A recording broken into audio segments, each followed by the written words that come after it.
Good morning, Patriots. This is Red Shirt Friday. Got my red shirt on. I'll pop over here into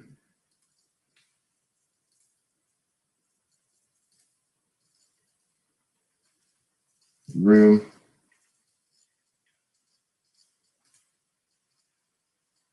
How's everybody today? It's been a long week, and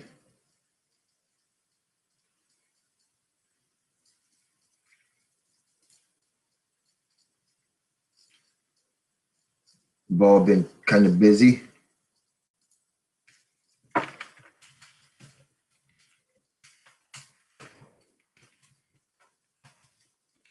So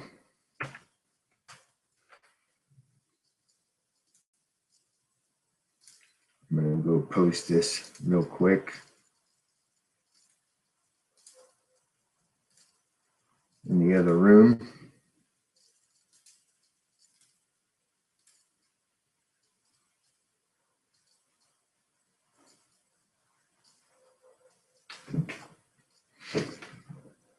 I don't know where everybody else is, so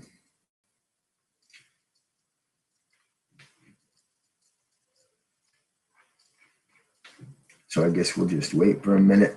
And anyway, I had a couple announcements to make today, and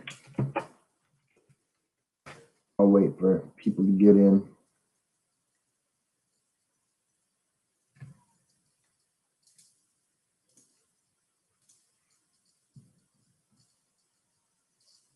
Oh.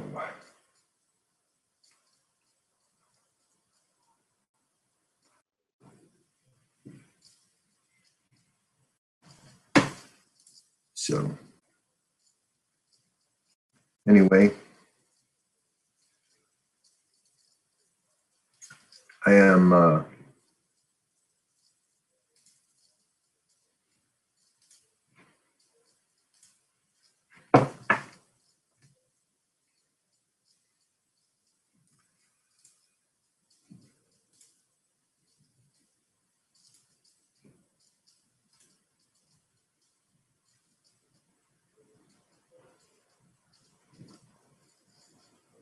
glad we were able to catch Mo tonight. And, well, at least I'm glad I was able to. And catch her message.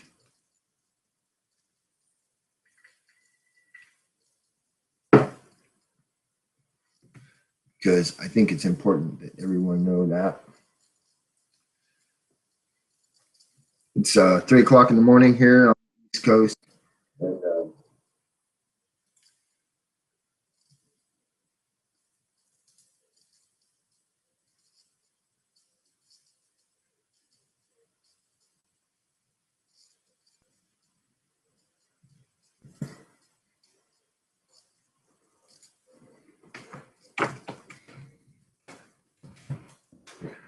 see, I'm just trying to get everybody situated here.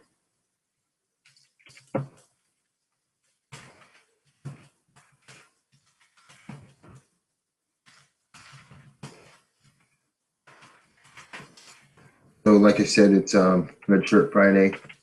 This is in memory of all those who have fallen and our soldiers still serving. If you don't know what Red Shirt Friday is, put on a red shirt and support our troops.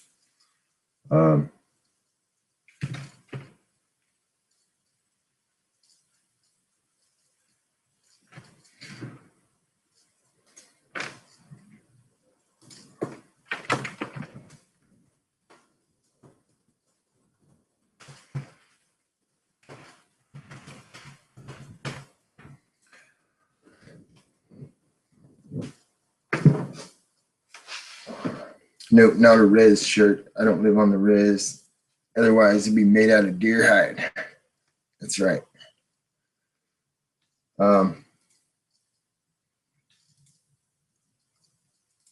I had a couple of announcements to make today, one of which I am in the processes of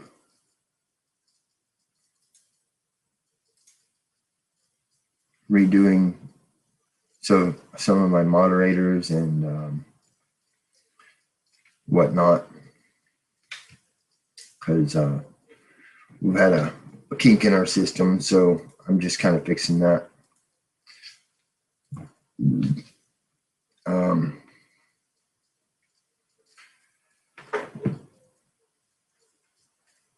I wanted to address the Scott situation. I know there were people making unsavory comments about Scott the other night, and I just want to say that will not be tolerated in my room. Not at all, not even a little bit. If you talk bad about Scott or how he lives his life or anything about him, you will be booted immediately. Period. No questions asked. No bullshit. You'd just be booted and you won't be allowed in my room anymore. Scott is an integral part of this channel as well as some of the other channels. And I'm just not going to tolerate it. He's part of my side. He's part of my sidebar and part of my crew, and that's just how it is. And if people don't like it, I'm very sorry for you. I don't care that he has a couple of drinks on my show. If I had some drinks sitting in the house right now, I'd be drinking a little bit too. So that out of the way.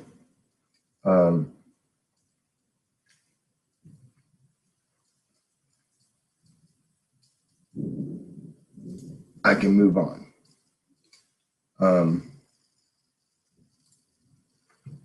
That goes for Pete, Deb, and everybody else within our circle of Patriot groups, and I don't have to go through all the names. Most people know those names, and all I'm going to say is people need to be respectful here, treat each other with respect, and aside from that, let's all just have a good time, and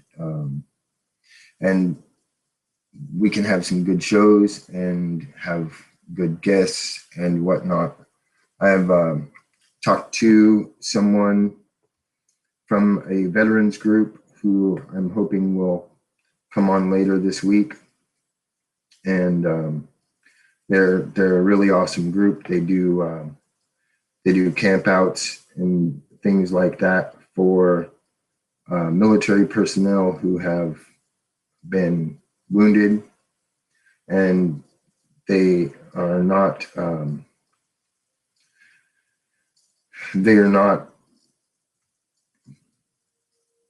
bound to one conflict or one war or any of that sort of thing. They are across the board a very good organization who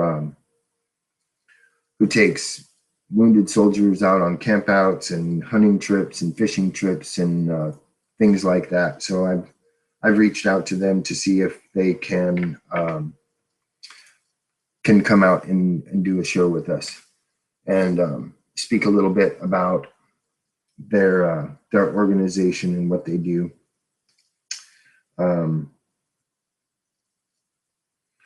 So they are on Facebook. They're Camp Valor Outdoors, and like I said, they do a lot of really great stuff for wounded heroes, and so I'm going to try and have them on later this week, as well as I'm still reaching out to Shauna Cox to see if she'll come on the show, and maybe discuss a few things with us. Will not be regarding Lavoie or the happenings in and burns. It will, however, have to do with how we can go forward and make things happen on our end.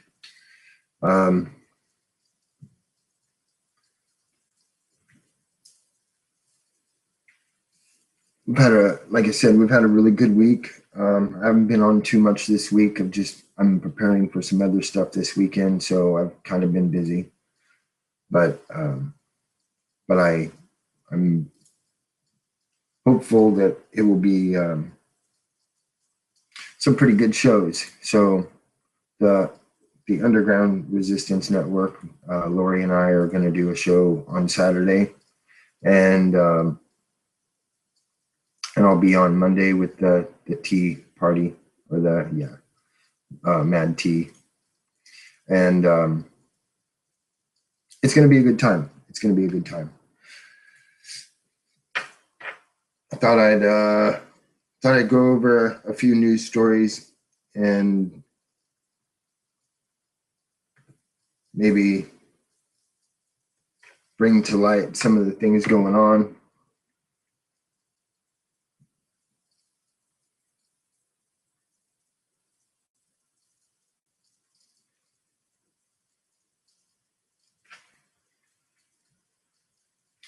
So North Korea launched some ballistic missiles here a few hours ago.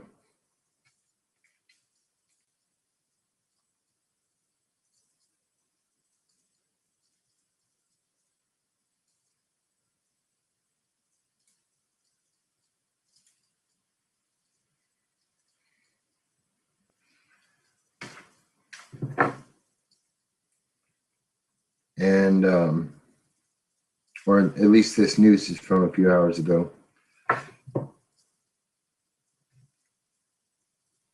North Korea launched a ballistic missile off of the east coast of the Korean peninsula, the South Korean Joint Chief of Staff said today. South Korean military said it was closely tracking and monitoring the situation and maintaining a readiness posture for any North Korean provocation. The launch was confirmed by U.S. officials. A U.S. defense official told CNN the United States tracked 2 ballistic missiles. So,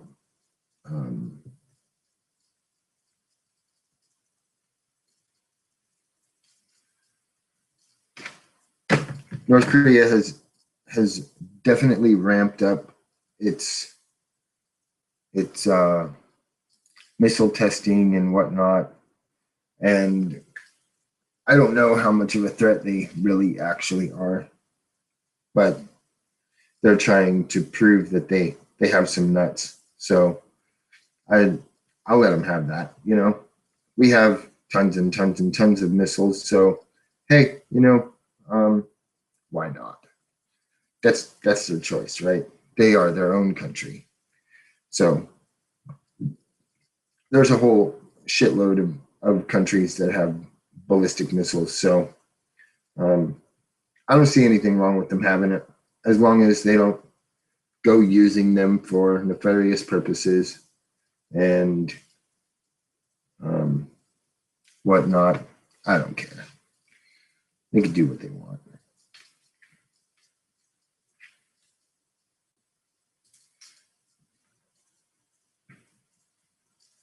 I'm more concerned about what's actually going on in the U.S. and all the things that we have to contend with within our government and the tyranny that they're providing us so duly with. And I think that that's where our focus should be more so than anywhere. So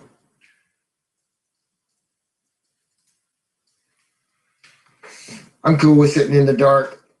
I'll head out to North Carolina and be on a nice little farm, and I won't care anymore, you know. And yeah, I'll be surrounded by guns, including mine, and won't have any problems.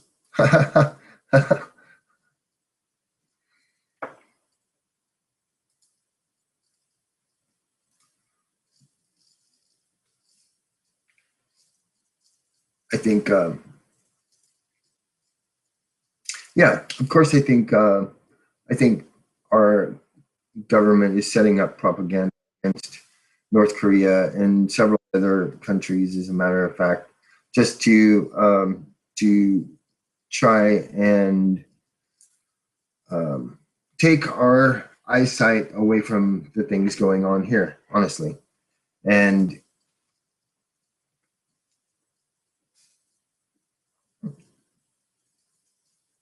I think that if our government really wanted to dissuade us from what we're doing, then hey, things would be going a little differently. Maybe they would actually pretend like they were being good, and then the American public would put down its guard a little bit, and then they could do their thing. But with them doing all that they're doing, and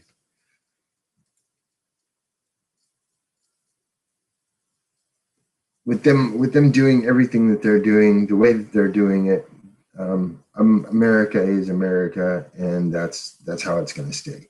So,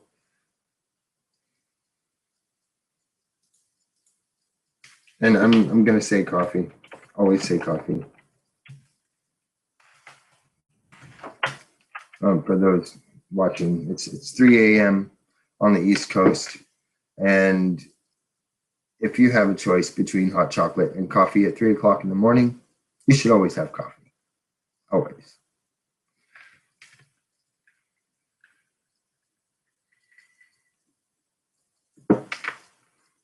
See, and I've got mine. So, always.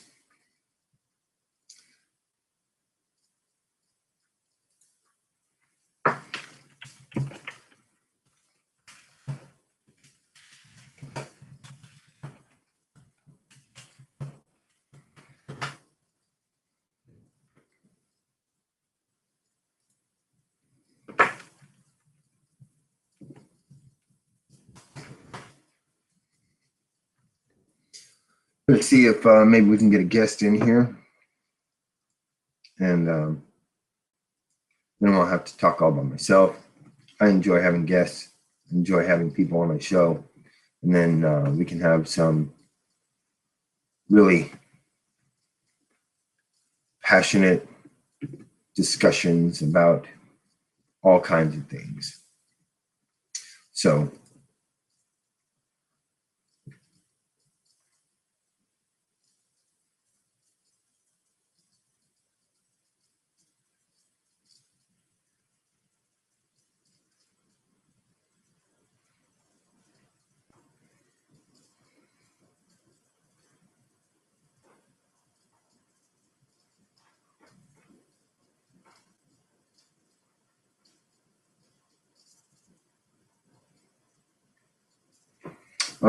vaping is going good. I think I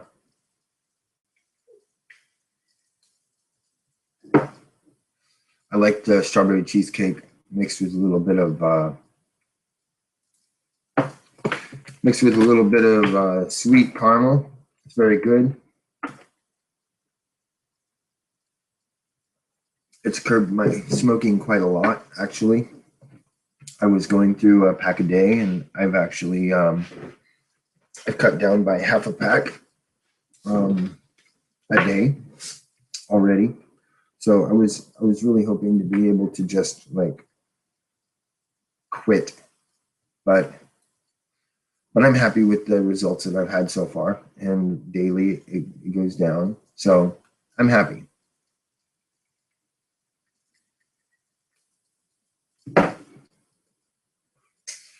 I'm getting some better smoke clouds, and I'm not really coughing as much anymore. So um,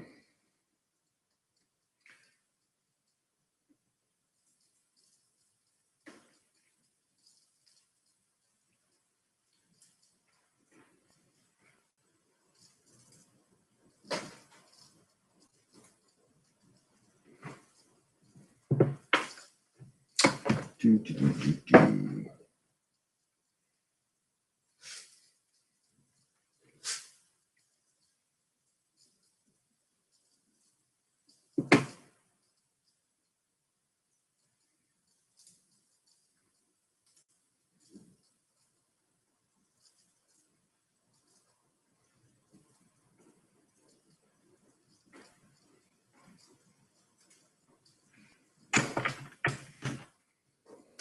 So we got a guest coming on. This is Deciduous.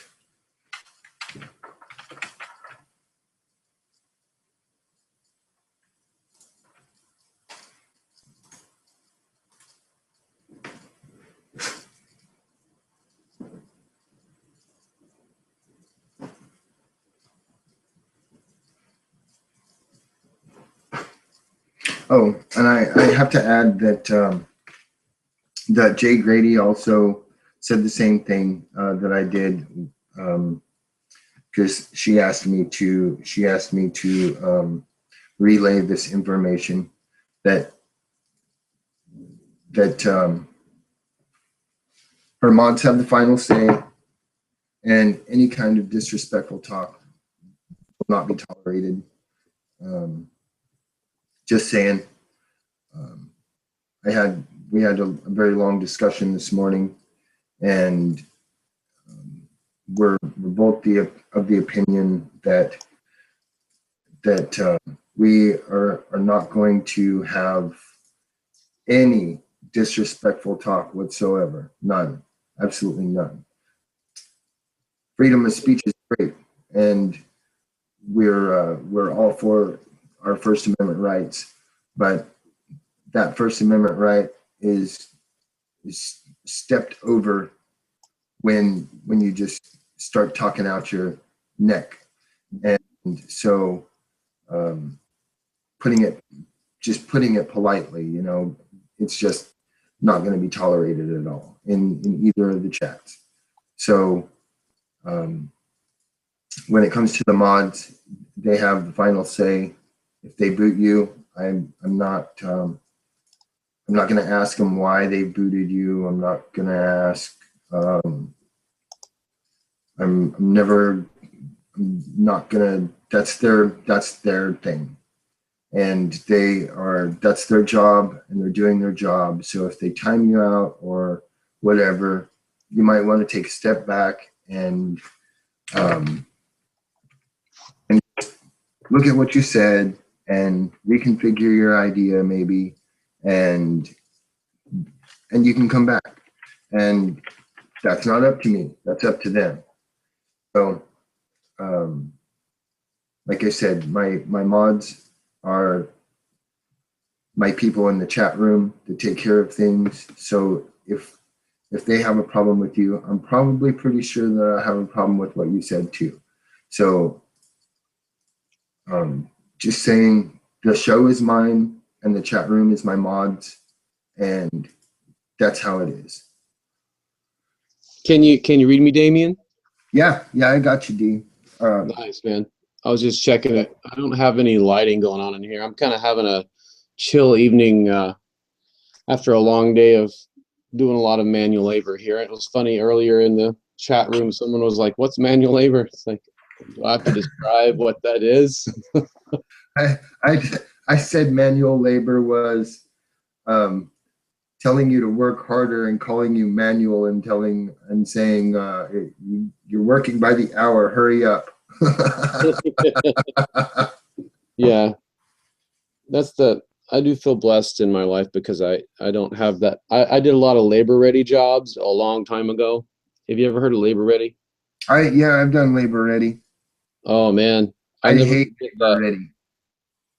Showing up at the office at like 4:30, 5 a.m. and you sit there and you drink that terrible coffee and you watch the TV in the corner and you hope you can sit on a job, because if you don't, then you don't have a place to live because you got to pay your rent. And they had that little ATM in the corner. Not only that, you got to wait. Yeah, sorry.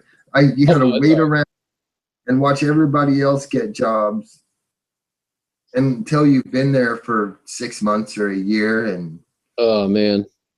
And then I had you out on the jobs first. It's very very biased.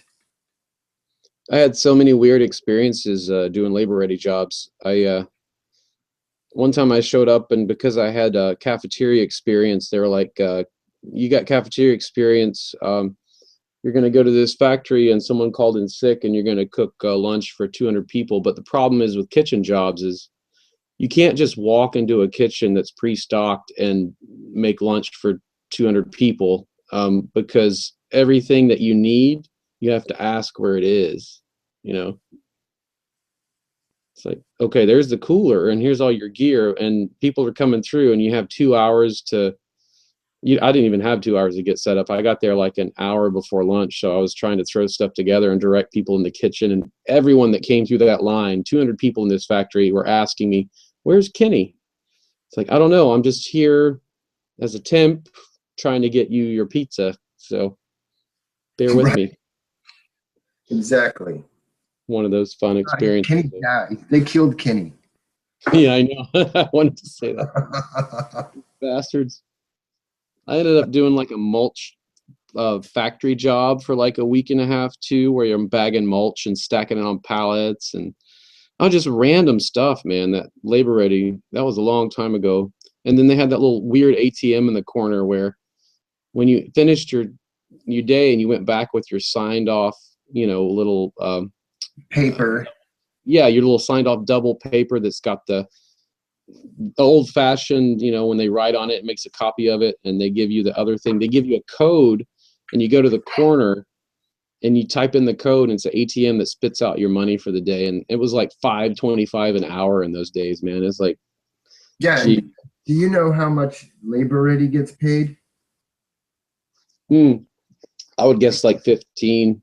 Yeah, they're making at least double. At least double. Usually it's about triple. Yeah.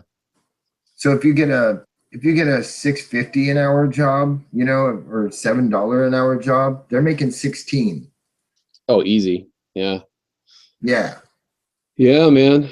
I did that a lot in between jobs, from kitchens or shoot, man. I did everything like telemarketing, sweeping factories, kitchens. Kitchens were a staple though. Bartending, construction, installing windows, front desk at places. Oh man, I I've had loaded the. Mhm. when I was in Portland one year. I took a trip. Me and a girlfriend of mine took a trip to Portland to see some friends of ours that had moved there from Idaho, and we we coming down the hill on the interstate. Um, I can't remember what it's called. It's like this huge hill, and our brakes started going out on this hill coming into Portland. Oh man. Uh, yeah, I could smell them burning and stuff. It was horrible, and Terrifying. yeah, it wasn't good. So we had to have our brakes replaced in Portland, and we had taken enough money for us to buy food and whatnot while we were there, but we were staying at their house, so we hadn't brought like hundreds of dollars. So we went to Labor Ready and we worked there for a few days. And the first 2 days we were working on this naval barge out at the yard, and we loaded up this huge naval barge with, like, the first day it was 2.5 semi loads of food because they were going to Indonesia for 4 months. So yeah, and it was just like it was an all day thing, both days. And and the first day we actually loaded all of that food from two and a half semis onto this barge. And I swear, I did 62 cases of soda pop down 4 flights of stairs in to get to the galley, and I did all of those cases of soda. And oh my God, you want to talk about some tired legs and shit the next day. Yeah.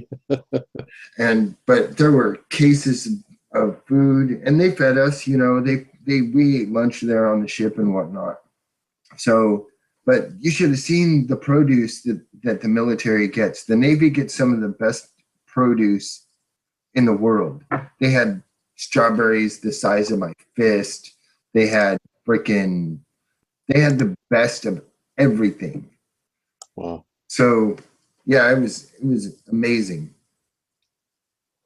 It's always those moments in life when you're like, all right, well, I just got to roll with this because, the situation calls for it. And I always thrived on that. And I don't know, it's funny when you're used to that kind of like survival mode in your head, and then you get to a period in your life where things kind of chill out, or you find a consistent way to, pay for stuff, or you get through. And the last 7 years have kind of been like that since I moved to Oregon, of finding something consistent where I haven't jumped around like that. It's almost like a readjustment of like, well, I'm so used to, having to fight my way through or adapt to whatever situation just for survival, that it's kind of weird when things get somewhat peaceful and as chaotic as they are outside of your own life. And it's weird how I realized in myself that I was so used to having to adapt and being on the edge of everything collapsing, that when that was no longer an issue, that I had to adjust to accepting, like, well, things are okay, you can relax now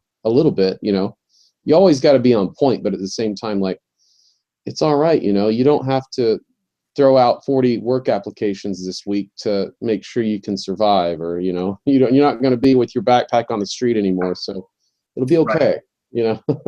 Right. Thank goodness. Right. Yeah, I know, huh? And that adaptation, I've adjusted to, just because I still enjoy manual labor.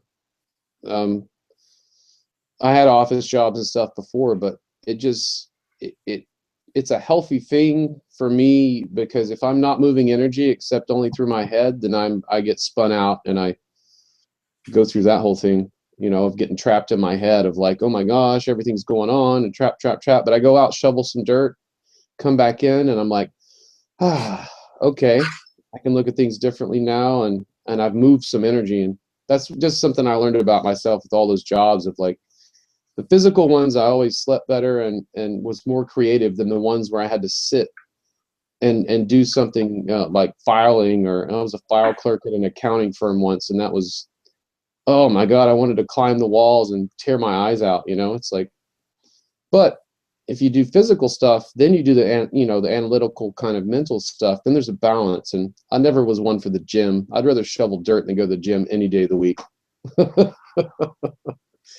Oh yeah. No doubt. No doubt. I would rather. I'm. I like the manual stuff myself. I'd rather build something, or um, I don't know, go work in my yard, or anything other than sit behind a desk. And well, this is different. I get to do my own thing behind this desk. And But it's like the seasons, there's a time for this, and there's a time for that. And it's like finding that balance within ourselves, is important. And I think, yeah, we can't live in our heads, and we can't live on the computer. We have to go out and do things. But at the same time, there's a time for this. And I don't want anyone to be out of balance, either side to be out of balance, to find some sort of sanity in the civilization that we have left collapsing around us. right, right. Well, and it is. It's definitely collapsing. So Yeah, that was it's something breaking away from the root of what it really is. you were just talking about North Korea, like firing off more missiles, and put something in the chat room earlier about that. And I was wondering if it's the propaganda we get about these reports. I'm wondering if they're just setting up them to be the bad guys, so they can say, oh, North Korea did an EMP over the United States, so our power goes down, but it's actually our government doing it, in the sense of like, well, let's just go ahead and rattle the box and get this on the road, like waiting for the moment to pull the plug on our conveniences. So we'll come scrambling we'll grovel before the government to save us from the atrocities, because our self-reliance is at an all-time low for the most part. It's like something that, Excuse excuse me, the whole problem, excuse me, the whole problem with the he said she said stuff from our government about other governments is that I have read entirely too many government documents that state that they're going to do stuff on our homeland and blame it on other people. So as far as people coming to the United States or doing things over the United States, or I don't think any of that, except for Pearl Harbor, because that wasn't on our mainland. That was in Hawaii. I don't think that anything that's been done has been by a foreign group. Nothing. I don't think anything has been done by a foreign group on our soil. I think it's all been our government. Yeah, and I think that was the big kind of playbook we saw with 9/11 about how the entire protection of the country on the East Coast and NORAD being down conveniently, and there's like 8 drills going on, and whoops, they just got through. We had some planes fly around for hour and a half, and gosh golly, we didn't scramble anything because we didn't know if it was real or live. And the same situation set up as playing dumb. It's like, gosh, they just got through. They're so good. Now you have something to be afraid of. They cracked the code on breaking the great American war machine. It's like, come on, give me a break. It's like, yeah, they're full of crap because that didn't happen. Airliners like flying around aimlessly on this ridiculous circular, making no sense path, and you're just like scratching your head. But same thing could happen with, again, it's like, well, gosh, that missile from North Korea, we thought it was a drill because we were just drilling on something like that. It got through and it exploded over our country. That's why all the transformers are blown. And, everyone should report immediately to the check-in areas we have, because you can get food there. And again, we're hanging by a tiny thread, not even a spider's web, because that's too strong. Stores close. I mean, even out where I'm at, if the power goes off for like a day and a half, they don't. Empty. It closes. Yeah. Because they can't run anything, and they don't want people wandering around their store in the dark. I mean, it's not good business. So. Yeah, but the whole thing is, if they're closed down for any length of time, people are just going to break the windows and go in and get their food anyway. Yeah, they get desperate enough, and that's why I always feel now more comfortable in rural areas, because surrounded by resources, there's water, there's wood, there's game.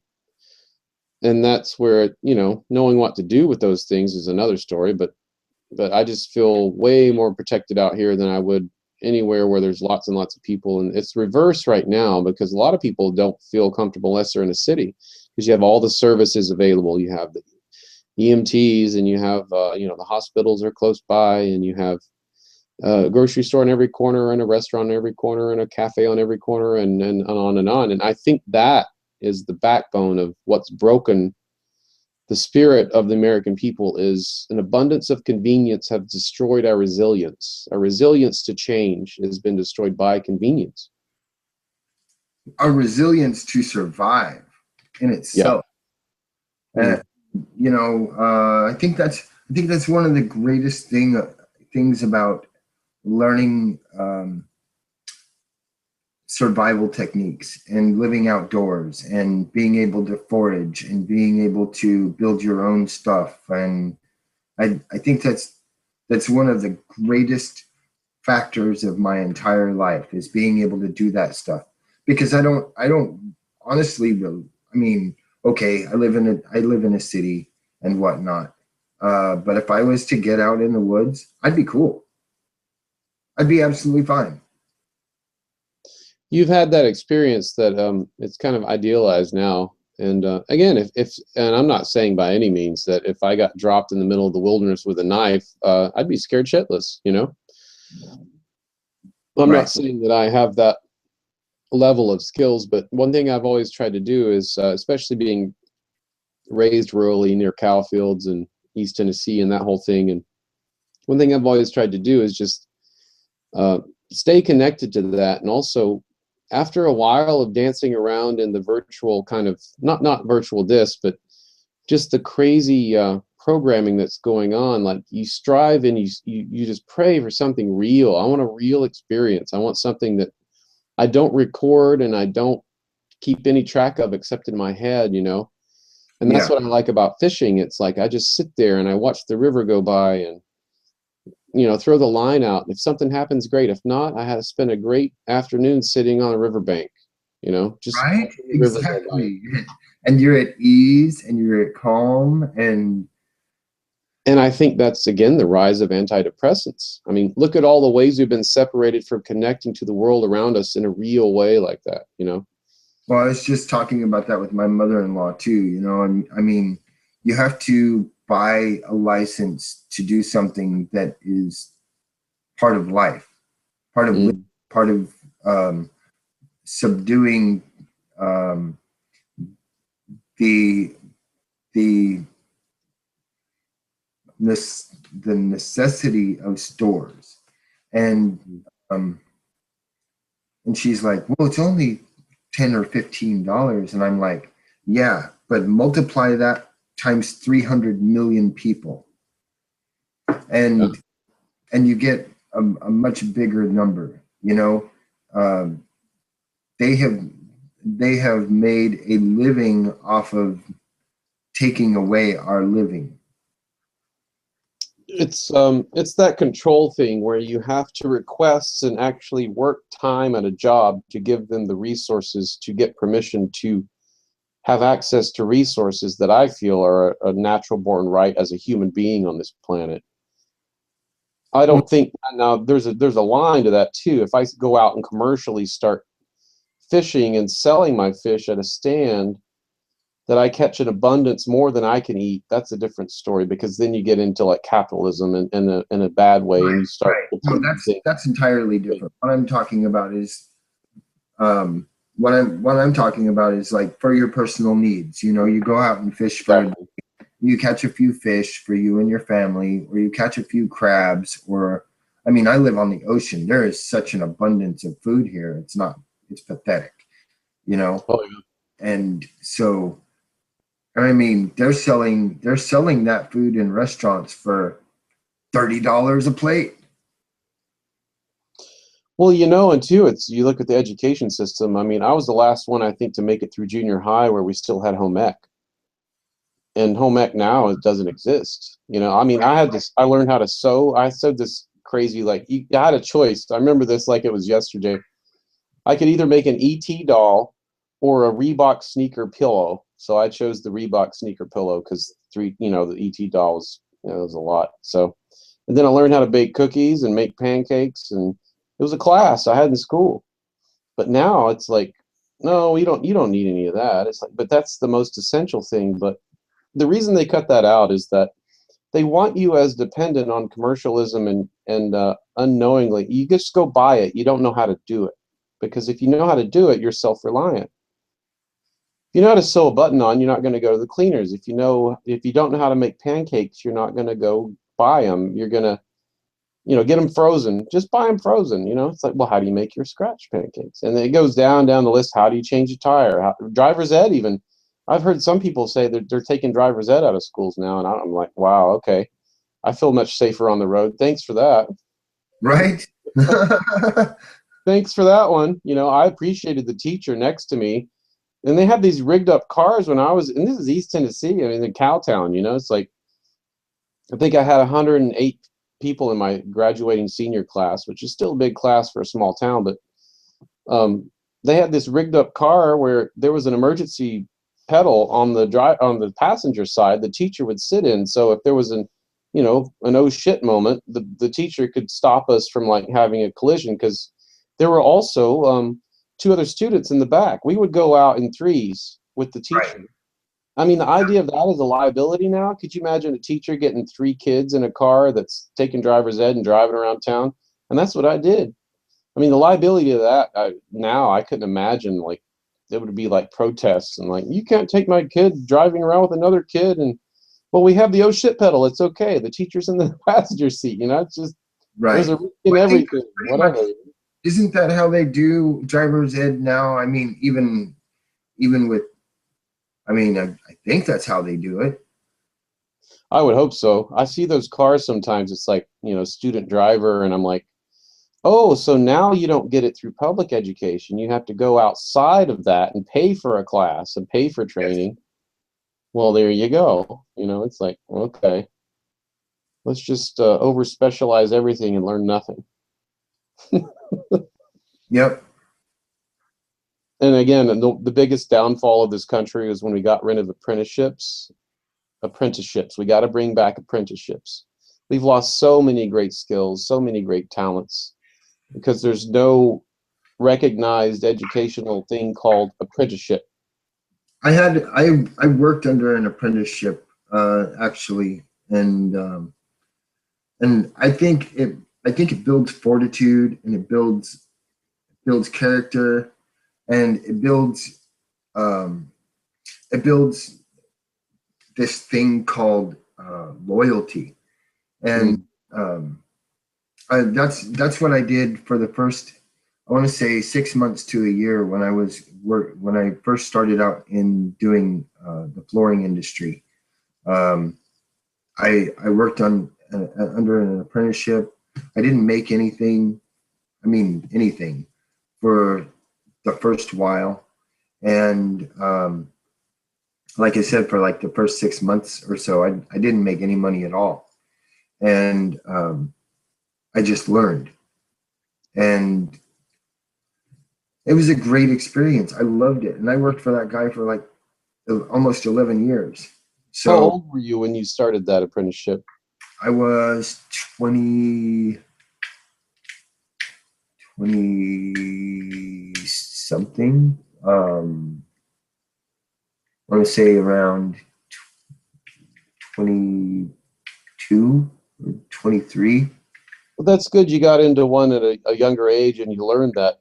I was thinking apprenticeships should start, you know, probably around 8 or 9, you know, and that's radical for a lot of people because like, well, how are you gonna like learn all the other important stuff? Well, I'm sorry, but once you learn how to do basic math and read, you're totally ready for apprenticeship, you know, instead But of sitting in public education for, you know, what, another 8 years after that and talk about American history that's been, you know, completely polluted every year. I mean, how many years did I have American history? I can't even remember, and it's all BS. And then you go into calculus. It's like, well, great, calculus is applicable to certain woodworking, and yeah, you can, but I'd much rather learn the tangible application of it instead of the ideological thing. And I did terrible at math, but once I got out and learned how to do construction, I was like, oh, I get it now. Okay, this is why I need this formula. You just showed me how to find the circumference of the circle when I'm doing a circular woodworking thing or whatever. You know, it's like practical exactly, application is left out, and it all becomes idealized because they want you in the idealistic stage and not a practical application stage. Because then you get a nation of doers. If you're teaching practical application, you get people who do instead of idealize. You know.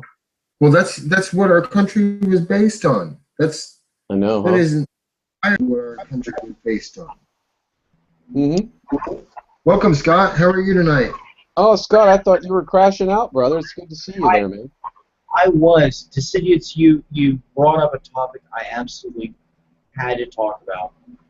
Your Education? your insight was so freaking informative. I was like, oh, I can't leave. I Well, I can't. appreciate that coming from you, man. I've always enjoyed your insight as well. No, you really were. You were spot on. And I love your comment about home ec. Absolutely adored it. And that was actually what caught. I was heading to bed, and I heard your comment about home ec, and that actually is a spot on problem with our society.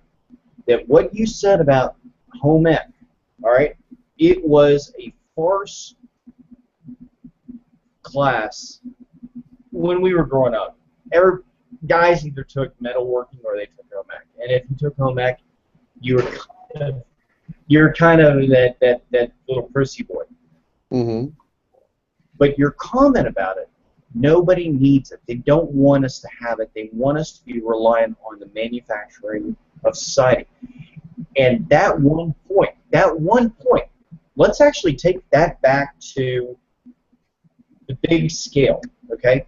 How many people, if our society failed tomorrow, how many people could build an aircraft, a 747 from scratch? Yeah. And I'm serious. I know that is kind of a really out there kind of scenario. But let's say, in all sincerity, if we had to rebuild our society from scratch, how many of us have the skill sets to come together and to do that? Not very many. Yeah, I wouldn't say many at all. I think that that's where they got us over a barrel. Even when it comes down to just making fresh pancakes, I'm astounded by people who don't know how to cook. And I don't mean cook like, you know, high end anything. Just make a nice savory stew out of the ingredients available. I can't agree more. That simple skill. I rarely, and I love to cook. I cook like a fiend, and whether it be stovetop or crock pot or smoking or baking, you name it. I absolutely adore to cook. Food Channel is one of my anything that I can learn with cooking is exactly beyond, because that is, we have to have that to survive. Yep. And, you take those simple skill sets, and please ignore the 4 eyes behind me. You take those. They're sticks. You mean the dogs? Yes, these things. But you take those. They're awesome, man. They're your mascots, man. They're awesome. This is my baby. But you take those simple skill sets and you actually say, you know, we have to build on these. My father was really very, very clean with it. I grew up on a 300-acre ranch in Oklahoma. Oh. And I used to adore the day that it rained. The day there was something good on Fox, because right then we had 3 channels and we'd just gotten Fox. We didn't have cable, and our satellite dish, never mind. Anyways, point of was, but when the Fox network, that old Fox network that used to actually play a lot of really cool movies, on Saturday, Aliens would play it. I'm like, Dad, Aliens is on. And that was like his Achilles heel. I'd be able to get him on a Saturday to sit and watch a movie. Because if I couldn't get him to not give in, then we were out in the field bucking hay or welding a tractor or doing something. But the reason why I bring this up, I detested it as a kid, but as an adult, I look back at everything that he taught me, and he taught me one simple key thing. Do not pay anything that you can do yourself. If you cannot figure it out, you're not a man. And that's not an insult. That's not a diss. That's not a diss. It's literally figure it out. Get a manual. Cars are not hard. No, they're really not. That's why I drive older ones. My truck's an '85 Toyota, man, and I will die before I would sell my '85 Toyota pickup. I will have that until I die. 22R engine. It's great. It's like bulletproof. You know, I mean, I can do it myself. It doesn't have a computer in it. You know. That was like, I'm kicking myself in the butt. Years ago, I had a really nice S10 4x4 extended cab, and I could work on anything on that truck, and I kick myself all the time for selling that truck because it was my favorite vehicle probably of of all my vehicles except for my Cadillacs. I really like Cadillac. I have a 2003 Mazda Protege, so it's 13 years old. I have a Mazda Miata that is 1989. Oh, and my 82. I had an 82 RX-7. That was.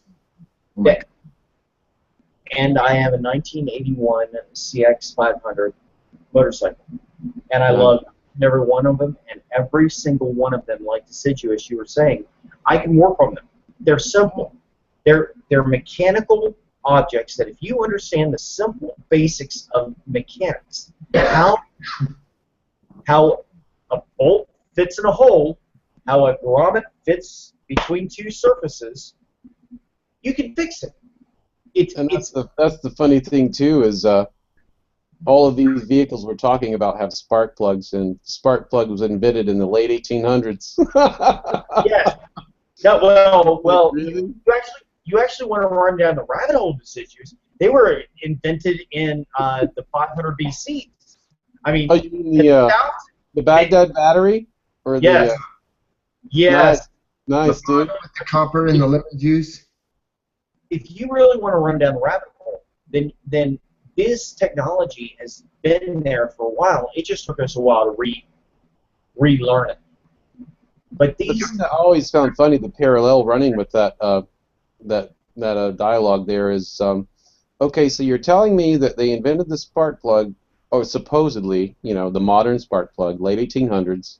And in the meantime, between now and then, we've gone to the moon, we've conquered the sky, we can fly in planes, we have smartphones, we have satellites, we're sending probes to Mars. But gosh golly, we just can't crack that combustible engine. But here's a battery car, you know. Here's your battery car. This is good for the environment, and yeah. I mean, I'm sorry. It's like, come on. you know, gentlemen, you know what I'd be happy on, and I loved what Damien said earlier. I'd be happy on a horse, but you tell me. Well, what I was getting at was what Damien said earlier about dropping me off, or maybe deciduous. Maybe that was your comment about dropping me off with a knife in the woods. Would I be I'd be scared shitless. 100%. But I would still have something to go on. But I wouldn't. You know, I'm not saying that I have that level. Yeah, that was my comment. And I respect that, because hey, even if we get into a fight, I feel very confident with my ability to defend myself. But if you're not, I had an old drill sergeant once that used to say, anyone that runs into combat that is not afraid is a fool. Yeah. Because when you are afraid, you turn on your instinctual defensive mode and attributes that you would not necessarily have. You're more aware. You're awake. You're literally awake. So when you're afraid, that is your natural body's ability to say, okay, what do I need to do? Really quick, what do I need to do? And you know, that's a great point, Scott, because the way I've always fought fear in my life is through knowledge. Knowledge. Yes, sir. And Yes. if I get dropped into the forest right now with a knife, I know the first thing I'm going to do, first of all, I'm going to see how cold it is when that is. If it's in the middle of the day, I'm going to be thinking I got to get warm later based on the climate. You know, it's just those basic rundown things, you know. But that's exactly what you would do. I mean, no, that's exactly what fear does. Is it owns you. You have two responses to fear. You can wig out like most women. Panic. Yeah. Sorry, women. I apologize. That was not a sexist remark, even though it may have came across as one. But we know a lot of girls tend to wig out when they get afraid, and that's not a bad thing. It's part of their emotional status. It's an emotion. Thank you for the salvation over here from Davian. That's true. That's why we're made in pairs. That's why we have men and women. we're supposed to be complementary toward each other, not hating each other because we're different, and that's a whole gender thing. Absolutely. We're supposed to meant to complement each other and appreciate our differences. Yes. But, you know, that's a whole gender topic, and you know, we could go into that if you want, but I wanted you to finish your point because you were going there, Scott. The other response that we can have is we can either wig out, and then male or female, we can either wig out. We know both men and women that do that as well, or we can take it and we can turn it into steel in our heart, and at the same time utilize that as a strength. Okay, I'm afraid. Why am I afraid? I'm afraid because I'm where I don't know. All right, fine. First response, I got to find out where I am. Second response, I'm afraid because I don't know how I'm going to survive. Fine, let's figure out how we're going to survive. So we can take it and wig out, or we can take it and utilize it as a tool. That's why Douglas Adams dialed it, man. Hitchhiker's Guide. First rule, don't panic. Don't panic. You know, hey, that guy's a genius. You know, I actually sent Pete all 5 books. You sent him all your books of Hitchhikers? I sent him all 5 books. Oh, nice, man. I got that in like a 1-volume thing that it's like I'm never gonna get rid of that. It's hardbound. I'm never getting rid of that book. I've gone through so many books, moving and stuff. I know the one you're talking about. It's blue case. Yeah, exactly. I know the hardbound. I saw that on the cheap rack one day, and I passed it up, and I will tell you that was the biggest mistake that I ever made, because I didn't know a damn thing about Douglas Adams. I read a lot when I was a kid, but I didn't read Hitchhiker's Guide to the Galaxy. It was one of those that just never made it onto my table. But I was on a long haul trip, 2,100 miles from New York to Oklahoma. And I was 19, 20 years old, and I was crashing, and I was doing it straight through. I was crashing. I stopped off at a gas station, and I'm like, I've got to have something more than radio. Mm-hmm. And I saw this stand, you know, the stand of audiobooks. Oh yeah. And I flipped through, and I saw this live presentation of Douglas Adams' Hitchhiker's Guide to the Galaxy, presented by Douglas Adams. Can't beat that. A quick side note: he started off as a stand-up comic, so he knows how to present material in front of an audience. He is a presenter, and I swear to God, I stuck. And here's the running joke: I stuck that tape in there, and I was in I was somewhere in Pennsylvania, heading down. Oh God. I-10, I-101, I don't know, whatever it was, the turnpike. They're heading on the south side of Pennsylvania. And I stuck that tape in, and I bowled over laughing for hours and hours. I even missed my turnoff, and I ended up in Akron in the middle of a blizzard. I'm sitting here, I'm laughing my ass off. I'm watching these truckers just spin off to the side of the road, and I'm like, what the fuck happened? And then I see this toll road, and I get on the CD I had mounted in the truck, and I got on there, and I go, breaker, when did this turn into a toll road? And I wait for it, and I wait for it, and I wait for it, and somebody crackles on and goes,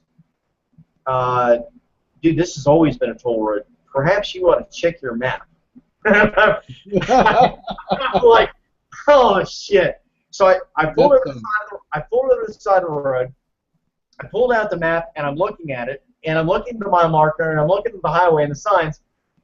I am 800 miles north of where I'm supposed to be. Oh, nice. Because the road took an angle up, and it was heading up to Akron, and I got up into Akron, and that's where the roads are closed off. Anyway, so Douglas Adams sent me on a path of ill repute, and I always remembered his motto: I had my towel with me. Yes, I know, and you know what? It's funny because all the kitchen jobs I had, I learned that pretty early too. It's like, you got any towels? Where's your towels at? You know, you stack them. You never have enough towels in a kitchen. Clean towels, man. On so many levels. This I situation. love that about him too. You know, it's like it's so practical. I mean, a towel can do so many things. You can tie them together and make a rope. You can dry up things. You can close a wound. You can make a tourniquet. I mean, it's go on and on. Make a belt. I mean, geez, you know. No, your point, his original point about having a towel was absolutely spot on, and your input on this is absolutely spot on as well. This is survival skills is not what you know. It's the repository of information that you have filed away. So that if you are dumped in the middle of nowhere with a knife and a towel, you don't freak out. You can actually say, you know what, I can take all the skill sets that I have learned and I can survive this. Not a big deal. It's that creative application of your mind with what's available. Two of the things that I feel like is completely shut down. Well, we got critical thinking shut down, a practical application. We covered that earlier, but two of the things that I keep around my home in abundance. You know, I know where my water is. I got water. I got a good water filter, of course, all that. But yeah, exactly, light. But two other things I would recommend to people to have in abundance. And everyone knows the first one I'm going to say, duct tape. Have a lot of duct tape around. The second one is very important too, and it has a companion. Get a lot of baling wire. Get big rolls of baling wire, and I don't mean go crazy with it and fill up your garage, no, but baling wire and a good set of cutters. Because if you got some baling wire and a good set of cutters and you got to build throw up a shelter real quick, that's going to make your life a lot easier. It's going to make the shelter a lot sturdier. And baling wire can fix so many things. I have fixed so many things with baling wire. It's insane. Like anything that you can fix. You got any baling wire and some cutters? You got duct tape? We're good. You know. No, I can't agree with you more. There was not a thing that we did not carry baling wire around on the ranch for, and it literally fixed everything from a tow hitch to salvaging a barn. You know, if tin metal was flopping off, we'd feed baling wire in and secure it. It is 550 cord on crack. It does so much. I mean, it's crazy just what some wire will do and some cutters, you know. Yeah. Keep them rusting, you know, keep them oiled, and you're set. And you know, obviously keep your baling wire out of the rain, but I mean that should be a given. But you know, it's just say it. Did you see Damien and I played? We played that natural survivalist video. Oh God, I can't even remember the name of the guy. Was it from Thor? The what's that? Was it the Survivalist magazine from Thor? That No. This was the guy that builds everything from scratch. Oh, I did see that. He was doing tropical environment, and he was doing some sort of structure with was it palm leaves or something? I remember seeing a brief moment of that. Yeah. Just watching something like that, and you don't as an individual, and just saying as an individual that all these people in the chat room, they don't have to go out there and practice this stuff. They just have to have it in the back of their mind, because it is a skill set that once you get out there, it is so basic and so common, you'll figure it out. You just have to understand the basics, the concepts. It's breaking that construct in our mind that someone else is going to do it for us. And that's one thing that's always driven me in my life, is that, well, if I can do it, like you were saying, your lesson, and I learned that too. My first job when I was a kid in Tennessee, when I was 13, was, well, I had chores as a kid, but I don't count those. That's just growing up there. First job as a kid, 13, I got paid 50 cents to help hang tobacco in a barn, you know? And it's like, that's just what you do. You want 50 cents, you get 50 cents, and okay, I'll come help you hang your tobacco. And it made me flash forward to. Are you guys there? Yeah. Yeah. Oh, sorry. Just listening. The screen went weird for a second. It made me flash forward to a moment I had in biology when I was in high school, And this was the crux in a series of events that happened after that. That's I'm not going to go into. But so I'm sitting in biology class. I think I was like maybe 11th grade. You know, almost a senior. A junior. That'd be a junior. So I'm sitting there, and I'm in biology, and we're talking about Pavlov and the dogs, the experiments, you know, with the bell. They would feed the dog the food. They would ring the bell, you know, ring the bell before they feed the food. They did that. And then they would ring the bell, and the dog would salivate. And you know what happened after we talked about Pavlov during biology? The bell rang for us to go to lunch. And I was like, aha! I understand standardized, you know, uniform education now. There's the bell ringing every hour that tells me to do something else. Wait a minute. Let's actually delve into that just a minute. I would love to. What's that? So let's put into this whole Common Core, and I don't know what you guys know about Common Core or your experiences thereof. Common Core is stupid. No, well, let's not just call it stupid. Let's call it stupid for why it's stupid. There you go. Okay, because it's lengthy and it separates things into number values that don't make any sense. No, they make sense once you break it. And here's the thing. So I'm pretty good with math. My degree program is in engineering. And I'm a finance guy now, so I'm pretty decent with numbers. I'm really good at 1 + 1 = 2. One will always equal 2 unless you're an accountant. My sister says different because she is an accountant and she can make 1 + 1 = 7. That's her deal, not mine. But I feel sorry for our clients. Here's the thing. When we were kids, we used to get points not only for the and go back to trigonometry, go back to algebra, go back to geometry, go back to all of our higher high school math classes. Okay, we used to get points for the right answer, and we used to get points for how we got to the right answer. Right? Right. Mm-hmm. Okay. Nowadays, they get points for the right answer only, and the way that they set up their problems. If you do not answer the problem exactly as it is outlined, meaning follow the rules, do not question the rules. Okay. And that's how they're setting it up, meaning you follow it. Because I remember a lot of times in our geometry classes, if we could come up with a way to answer the problem with the correct theorem, we would actually be given bonus points if it was something outside of what we were taught. Mm. That's the suppression of critical thought in all academic applications, whether it's literature, whether it's math. If you're going around the prescribed path they want laid before you, you're actually going to be punished now as opposed to rewarded for being your own independent thinker. That's it. Deciduous, you hit it on the head. You absolutely nailed it. And that ties in with what we were talking about before about independence, the independence of the mind. It's always left. So now let's go back to why do they not want independence of mind? Why do they not want to create critical thinkers? Because we are trying to create a communistic society, and this is not me, this is not Pete, this is not Deciduous or Damien or any of us weirdo alternative media guys.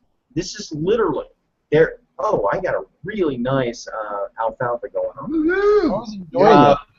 That happens all the time. But they are literally not trying to create any. Actually, no. It's not that they're not trying to create critical thinkers. They're actually trying to create yes men, automatons. Those individuals that are going to. Yep. Yes. Do you know this name? Do you know this name, John Taylor Gatto? Does that ring a bell? Yeah, it does. Nice. He was Teacher of the Year award, 30 years, a teacher in New York State. He went rogue and wrote a book on the whole Prussian model of our education, the Prussian model, and Oh, even better. Yeah, you're familiar with Charlotte Iserby.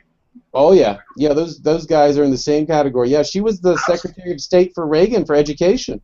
Oh, absolutely. And that's Yeah. what always baffles my mind, that somebody like Charlotte Iserby can come out when she is 80, 90 years old and start talking about how, and she was Secretary of Education. She was the one to know. And she's coming out from her experience in the 80s and saying, hey, we started this then, Mm-hmm. and we have just waited and waited, because these guys don't, it is all about the long con. These guys have time on their side. They're not under a gun. Yeah. They Those get, two. If anyone's listening and you're interested in what we're talking about, if you don't know who John Taylor Gatto or Charlotte Iserbyt is, please look into that, because if you have any interest in education, it's important to see what they've been through, because they spent their lives involved in it. And what we're talking about right now ties in directly with what they're revealing from their own experience, and that's what a lot of my own views came from, of just seeing what they're saying. It's crazy, you know. it's But not, anyhow, no. Deciduous. It's not crazy. It's systematic, it's very systematic. Yeah. well planned out, and they have utter patience and tolerance. These things, I mean, if we really want to run down that rabbit hole, these guys have been planning this out for 100+ years. We don't know how long this has been going on. This could have been going on back to the Templars, and this could be literally just a lockstep with generation after generation. They only need 2 generations. 2 generations. To wipe the slate clean. Right. Because once they control, look at cursive writing. Why have they gotten rid of cursive writing? I think because you can't read old documents. Ding, ding, ding. Deciduous gets the point. Right. You can't read the Constitution. You can't read antiquated documents. Yeah, and I think that's a great separation. It's almost like a slow kill on the burning of the Library of Alexandria. It's not a slow burn. It's just one generational kill of it. It really is. And if you think about that, I mean, that one simple aspect. We have been taught to learn cursive writing for hundreds of years. And all of a sudden, there is now an outcry to get rid of it. And you look at it, and you got to say, okay, well, that's innocuous. That's not a big deal. Nobody writes cursive anymore. Okay, but why is it a big deal? Why is this even on the ballot? It's never on the ballot unless it has an ulterior motive. Mm-hmm. That's the one thing that you got to remember. So if you come back, and I don't mean you, Deciduous, you are very awake and very aware. Well, I appreciate that. I try every day to challenge myself. And you show it all the time. You actually present lots of wonderful evidence, of wonderful ideas that in itself are amazing. And when I say you, I mean you as in the general populace. Those that are not awake to this need to be aware that they don't do shit without a reason, without a motive. And I've got a buddy of mine that I work with, and he started off as very much a skeptic. He looked at me and he's like, "You're pretty much full of shit." And that was 5 years ago. And now he's pretty much now telling me some of the things. And the funny thing about it is he's now telling me things that I told him. That's great. But the kicker of it is that those are the individuals we're trying to wake up. Those are the individuals that we're trying to say, hey, look, we're not making accusations. What we're doing is we're asking questions. And if you can come back to us with an answer that says, hey, this is innocuous, doesn't mean anything, I'm good with that. Because there have been many a time that I have fully admitted I'm wrong. Yeah, I have no problem with that, and it's actually the only way we can grow is to understand where we're wrong, and whether it's our thinking or our actions, you know, and that's normally our thinking. Exactly, Normally, because that thinking leads to actions of, or you know, where we might head with what new evidence is presented or what changes the way we want to interact with the world around us. Exactly, because a lot of times it is very much that it's our perspective, and we're given a bunch of information, and a lot of times it's from ongoing current events in which we're only given a bit of information, and we have to admit that, and I mean we, all of us, we have to admit that we can jump down the rabbit hole. We can start to say, you know what, X, Y, and Z are making decisions based on A, B, and C. That's something I've always felt too, is where we're at right now. In a way, if you have critical thinking skills, you're kind of a visionary. There's a visionary quality to thinking critically, because what I deem a visionary is someone that looks at the standard around you and says, well, I'm going to walk my own way to get, just like you were talking about the math problems, you're going to find out your own formula to get to the finish point of your goal. That to me is a visionary. And where we're at right now in this culture is that any civilization in decline has no use for visionaries. And here we all are on the internet. And you know, it's funny about, back to the math problem thing. Accountants look at math one way. Engineers look at math another way. Accountants, they take chaos, they apply the rules, and they create order. Engineers take a toolbox out, figure out what tools they've got to apply to the chaos, and create order. I was going to say they create more chaos. They can. But that was always the funniest part about our engineering classes. There were no right answers. There were no right answers. Right. And that's what's awesome about engineering. You can change it and flip it and move it. As long as you, our methodology was to go from point A to point B. That was our methodology. And it didn't matter if you went down here, went back up here, went down here, went back up here, as long as you got to point B in a satisfactory method, and you could support it. That was an A+ project. That was how I felt when I saw that footage of Pavlov's dogs in biology in 11th grade.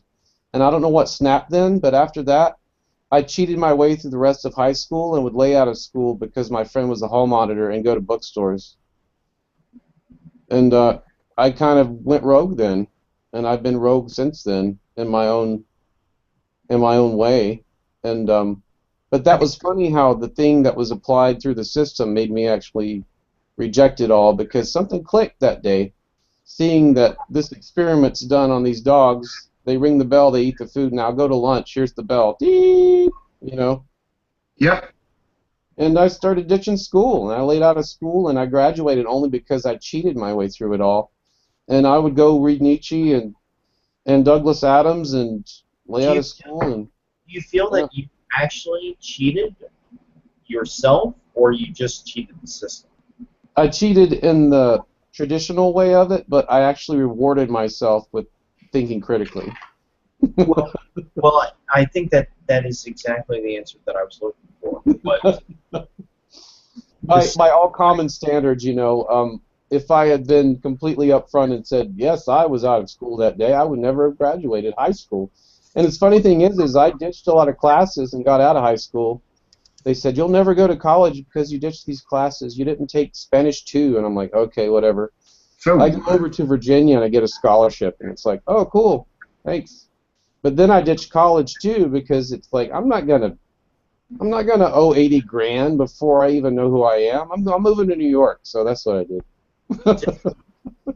See, that's why I dislodged myself from school altogether after, I really learned all I wanted to learn and more, of course, but um, but what they were trying to teach me was non-essential.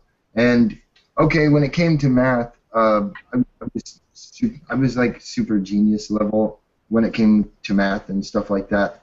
You and Scott have a lot in common. You guys are math guys. I could use some of your advice sometimes. I would look at a problem, literally look at the problem, and the answer would pop up in my head.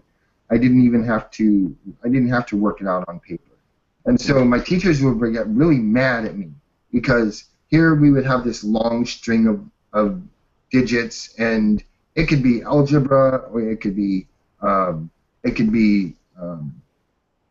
geometry, or whatever have you. And I would look at this really long problem, and I would look at it and do it in my head, and I would write down the answer, and they would be like, "You cheated." And I said, "No, I didn't.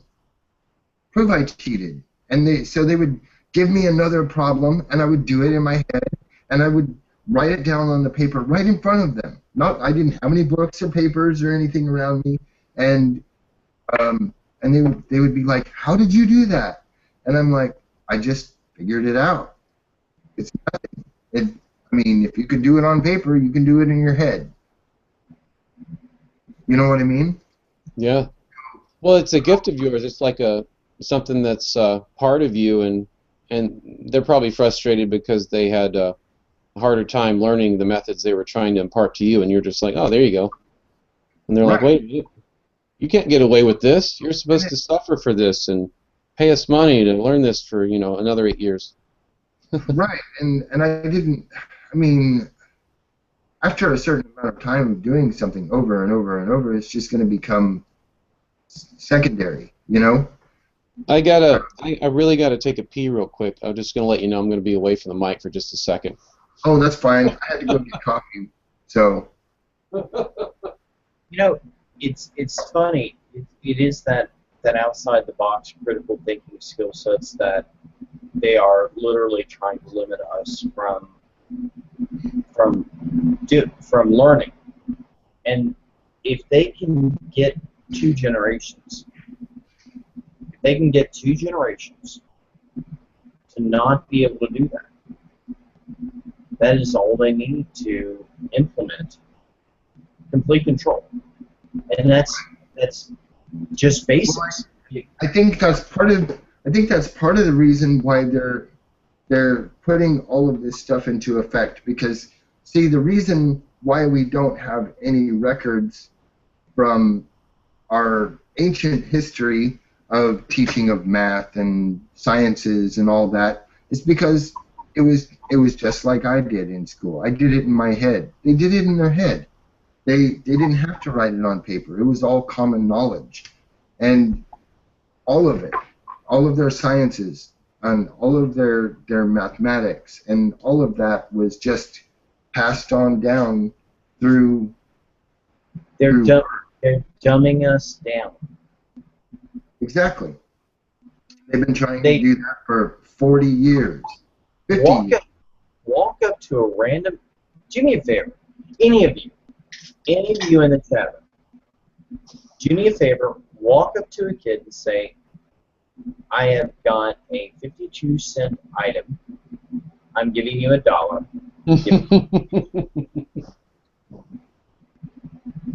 48 cents. Oh, I don't question. I'm not questioning your ability. Dude, I get looks all the time because like something costs like $4.25, and I give the clerk like $5.25, and they're like, It's only $4.25. Right. Give me too much. It's like, no, I want $1 back. I don't want change. Like $1. Oh. Right. Like, give me a dollar bill. Yeah, I don't want 3/4. I'd rather have, it's just, I don't want a bunch of quarters, and then I have to explain, and then they're confused, and I'm like, oh, man. I can't. No, and the kicker of it is at the office, they have nicknamed me MacGyver, and I laugh. I go with it because I laugh. I'm like, give me duct tape and a screwdriver, and I can fix. Peeling wire. I can fix pretty much anything. Nice. And I laugh that I wish I had a nickel for every time one of my coworkers has asked me to fix something that is literally as basic as it can get. And I'm not insulting them. These are really basic fixes that even they should be able to accomplish. Well, Scott, and what you're talking about brings into another angle to something I've always been frustrated with is the depth of connecting to your experience, the depth of connecting to the problems around you. And we've been talking about tangible problems, but the thing that I've always dealt with too is just like a true, authentic, emotional connection to the world around you, something that's not been fabricated, where you can actually empathize with those around you and care about those around you and not have some sort of, pigeonholed way to look at everyone around you and not see them as like, and feel sorry for the situation, not only for them, but for us. We're all in the same boat, And it's like, that's something I've always fought back and always attacked myself and saying, oh, I have such an ego because these people don't know how to fix their stapler and I got to help them. And I've done that too, and I'm trying to be patient. I'm trying to, not just feel so isolated, whether it's a tangible solution or an emotional connection, Well, no, wait a minute. That's a personal perspective on how you approach somebody asking for help. And I've always believed in actually taking them by the hand and making sure that they knew how I fixed the problem. Right. Mm-hmm. That's the best way for them not to come at you again and keep coming to you and asking you for it, is to show them how. Teach a man to fish. Yeah, that one. Oh, yes, absolutely. Teach a man how to fish, and you will feed him for a lifetime. And that I agree with you, Deciduous, that we can't. If we truly wish to make a change in our society, we wish to make something better of what we've got, we have to reach out. Yeah. Not only on knowledge of what is going on in our society and our world, but at the same time, Damien. Yes. I wanted you to stop smoking. Are you happy not smoking? Huh? Are you happy not smoking? Yes. I've smoked a few cigarettes, but not nearly as many as I would normally. But is that vape unit something that is a better generation of what you had? Oh, absolutely. Absolutely. And that is literally showing an individual, and not that Damien could not have found one on his own, but he's utilizing the fact that I've spent the last year and a half studying vaping and found him a unit that fits, that would fix it. Taught, helped, and these types of aspects. I had an individual that had a flat tire on Monday, and I'm sitting here going, you're 60 years of age, and you don't know how to change a tire? Mm-hmm.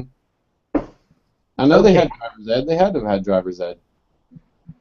Right. I mean, if I did, I know they did, unless they were like, in some sort of special school. But they did not have driver's ed. They learned how to drive by running a tractor. All right. Yeah. Maybe even a buggy and horse. Oh, that'd be so great if we could go back to horses. I would love. That's why I said the comment that I said the other night about not having cars anymore. We would have no pollution from cars. We would have a little bit of our sanity back by driving a little bit slower and moving. I mean, uh, when I took my walk across the U.S., it was really an Damien, eye-opening experience. You know? Damien, Damien, Yeah. you can actually stop it just us taking it a bit slower. I mean, really, our society True. could do with just taking it slower. I agree 100%. And that's the thing I've tried to do. As things have sped up, I've tried to find ways to slow down more. And that's why I live where I do. Spent time in cities and stuff, and I'm a dreamer. I dream of an agrarian culture, agrarian society. Yeah, I'm a dreamer, and I'm the closest I can get to it now, unless I move to Hobbiton. But if you know the directions, let me know. Right. I'll move to Hey, Hobbiton tomorrow. if you find it, call me. Really, seriously. No, I'm right behind you. I will break be the out there with my sickle harvesting wheat, and I will laugh and love life, and get those pumpkins. And yeah, I mean, I'm all agrarian, kind of like I don't know. That's just my take on it. But I still love technology. I mean, I used to test video games at Electronic Arts, for God's sake. It's like I'd never want to do that again, but I tried it. But I don't know. Things change as you walk the path, and all the experiences you get along the way. You can add more tools into your toolbox if that's what you're looking for. But I've tried to slow down as things got more and more intense.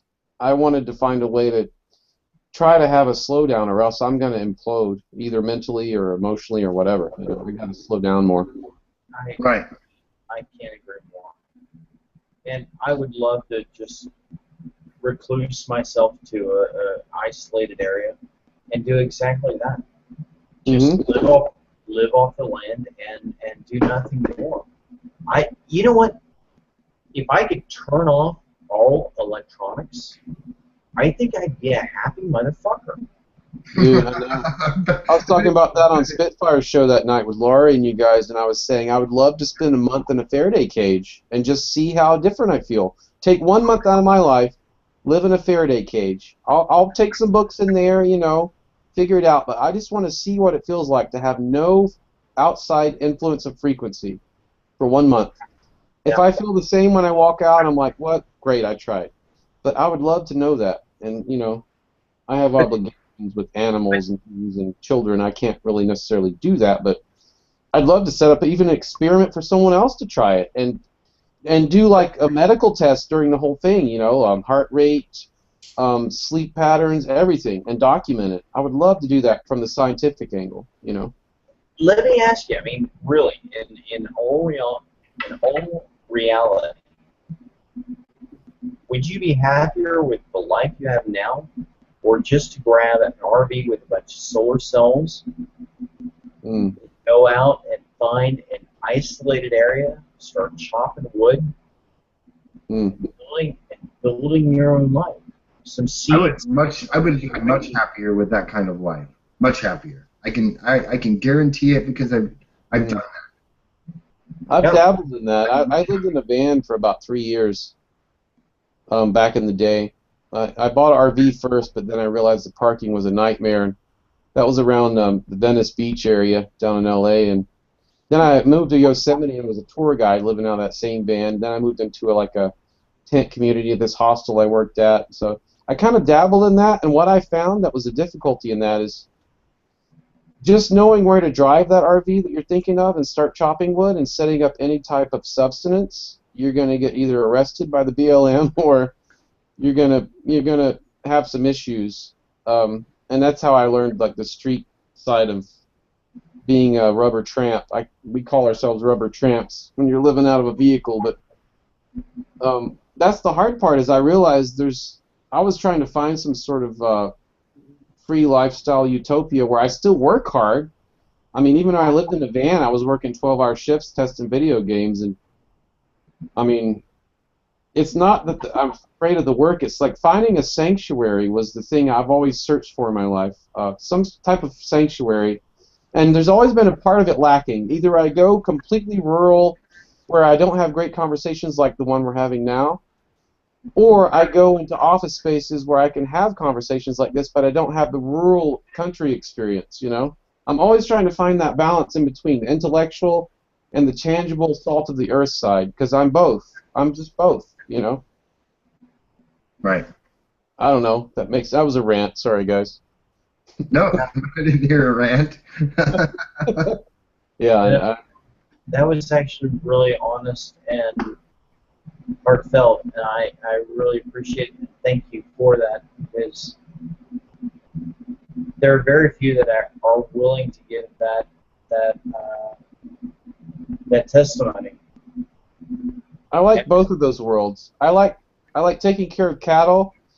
I like, you know, fixing fences, but I also like fixing computers and talking about philosophy and what would happen if the Library of Alexandria didn't burn, or anything, you know. I mean, it's having that balance is a hard thing to find with the weirdo or the wonderful. You know, I always like this quote from Hunter S. Thompson. I got to throw it out there because it just popped in my head. You know, we're a breed that, you know, we're too weird to live, and we're too rare to die. Yep. And I've always related to that quote. And it doesn't mean like, oh, you know, we're some sort of elite. No, no. It's just the honesty of that quote I love. It's because I've always felt that my entire life. Ever since I learned about Pavlov's dogs and biology, it's like, ah, okay. Here we go. Ding, ding. The bell rings. We're going to walk this path together, my friends. And It's been a privilege knowing all of you and meeting you all through these different channels. I mean, I've really enjoyed a lot of Scott's commentary and meeting Damien, and I mean, this is awesome, man. This is like an outlet I needed in the wilderness out here. I agree with that. I really needed, you know, when I stumbled onto Pete's chat, I had been watching him for a little bit, you know. Like I said, I didn't even know the chat was there because I was watching on my phone. I wasn't on the internet, and I had my phone turned the wrong way, so I couldn't see the chat. I just saw a full screen of Pete and Deb, and then one day I had turned my phone like this way, you know, instead of this way, and so I had my phone this way, and suddenly I could see that there was a chat at the bottom. And I opened up the chat, and there's people in there. And I'm like, oh, my God, there's freaking people. Funny, I just found out Pete's channel, like, back, I guess it was, like, October, like, middle of October, and I started listening to his radio shows and stuff when I was doing stuff around the house. Right. And then the whole Oregon thing happened. I was like, oh, my God, that's 5 hours away, you know? And then I was like, they have a chat room, and I have been in a chat room, honestly, dude, for like 10 years. It had to be like 10 years or more, you know, like I don't even remember when I was in a chat room last. But then I was like, oh, here we go, and then here we are. But it was only just the end of last year because I've been kind of off the. I don't even have a Facebook account. Never have, you know. yeah, Just kind of off that whole scene, and I have email, of course, but I mean, other than that, this even deciduous falling thing on Gmail I just created last year because I needed an account to use when I was going and buying products, so they didn't have my real email, you know, and that's how. I mean, yeah.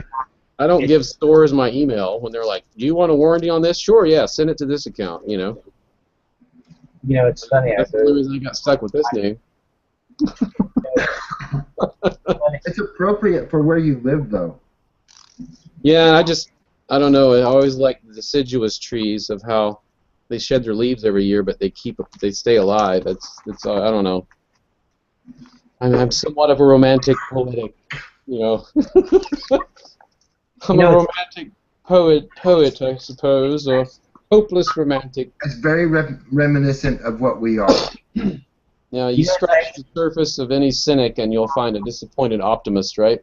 You know, it's actually funny. I remember when both of you jumped into the chat room. I remember the days that both of you jumped in the chat room and became a part of the militia. And Oh, no all, but I do. And awesome, man. because at no point did either of you ever jump in and just start stirring the pot, start throwing shit out there that was not part of what you thought the community should be. You guys jumped in full hard, and it was honorable. So thank you. Well, I never got banned, but there were times when I just would come home from work or whatever, and I'd be like, I'm going to type in, smell my finger, and guess where it's been, you know? And we took that with a grain of salt. Yeah, and then, you know, that's juvenile, of course, but I got to have that balance of juvenile humor in my life. If I don't, I'll go nuts, you know? I deal with college students on a daily basis. I have to. Yeah. I actually have had a student tell me that a non-passing grade, an F, was passing in college. That was a very long conversation. Oh, man. Where do you go from that? But I was told Wait, in you college, had a student tell you what? she told me that an F was passing in college. An F was passing in college. Yes. Well, you know that clip you sent me a while back, or that I think you posted in a room of someone explaining why they should get their student aid they've always gotten. It was animated. That's what you just made me think of, because that's that entitlement culture, man. That I get really brutal when we go into entitlement culture, because it touches on what we were talking about before. You know, what can you do for yourself that doesn't require a butler or an employee? Right. That should be the question college students are asking themselves. They should have a professor saying, "Okay, if you don't have a butler, you're not independently rich, and you don't have employees under your command, what can you do on your own?" Fill in the blank, you know? Actually, I can order pizza. the person that has the butler, has the maid, and has the driver. What can you do? Do you know what I feel like it's coming to is the sad part is that experiences that have no audience are no longer going to be considered valid. Have you ever thought about that? Yeah. And that's scary to me, because those are my most treasured sometimes, you know, sitting down fishing. Now, I could have like a stick out and taking selfies of me videoing my whole fishing experience, but that's not why I'm fishing. And if it were why I'm fishing, I don't know what I would think of myself. Hey, I've got a question for you. Anybody else have nightmares of executions? Execution? Like of yourself? Or? I do, all the time. What kind of executions? Man, I've had some really weird dreams lately, seriously. And I had one, you know how when you dream, sometimes you wake up and you don't remember them. That's kind of what mine have been lately. But I see all kinds of stuff. I see random stuff, shootings and beheadings and things along those lines. The reason why I ask is I've had a number of dreams, and they're not nightmares. I'm not scared or terrified in them, but I've had a number of dreams recently in which it's all about guillotines and beheadings. Yep. Do you have a French lineage? Yeah. Have you Have you explored that through your genealogy or we looked into Not, the history of? No. no, no, I haven't. I mean, I don't know. I just always look at all the factors and No, if you have a. Mhm. I hear where you're coming from in the regards of it might be past lives, and I do truly believe in past lives. I But believe in cellular memory as well and genetic memory that we haven't quite tapped into yet. We're not there yet. Or maybe we are, we just haven't found out from those that have cracked it. I think cellular memory is no different than DNA in the past, but we just don't know how to unpack it. It's kind of like getting a compressed file that we don't have the program for yet, you know? right, And the only reason I ask that is, yeah, I mean, I'm open to any new information. If you have French lineage, it's something to look into if you have connections with the French Revolution or things like that, family-wise. Yeah. well, well, I'm German by trait, and I don't know that I have any French lineage by this line. Hmm. And nothing that actually is coming out of the dreams is something that would be old school. It wouldn't be anything.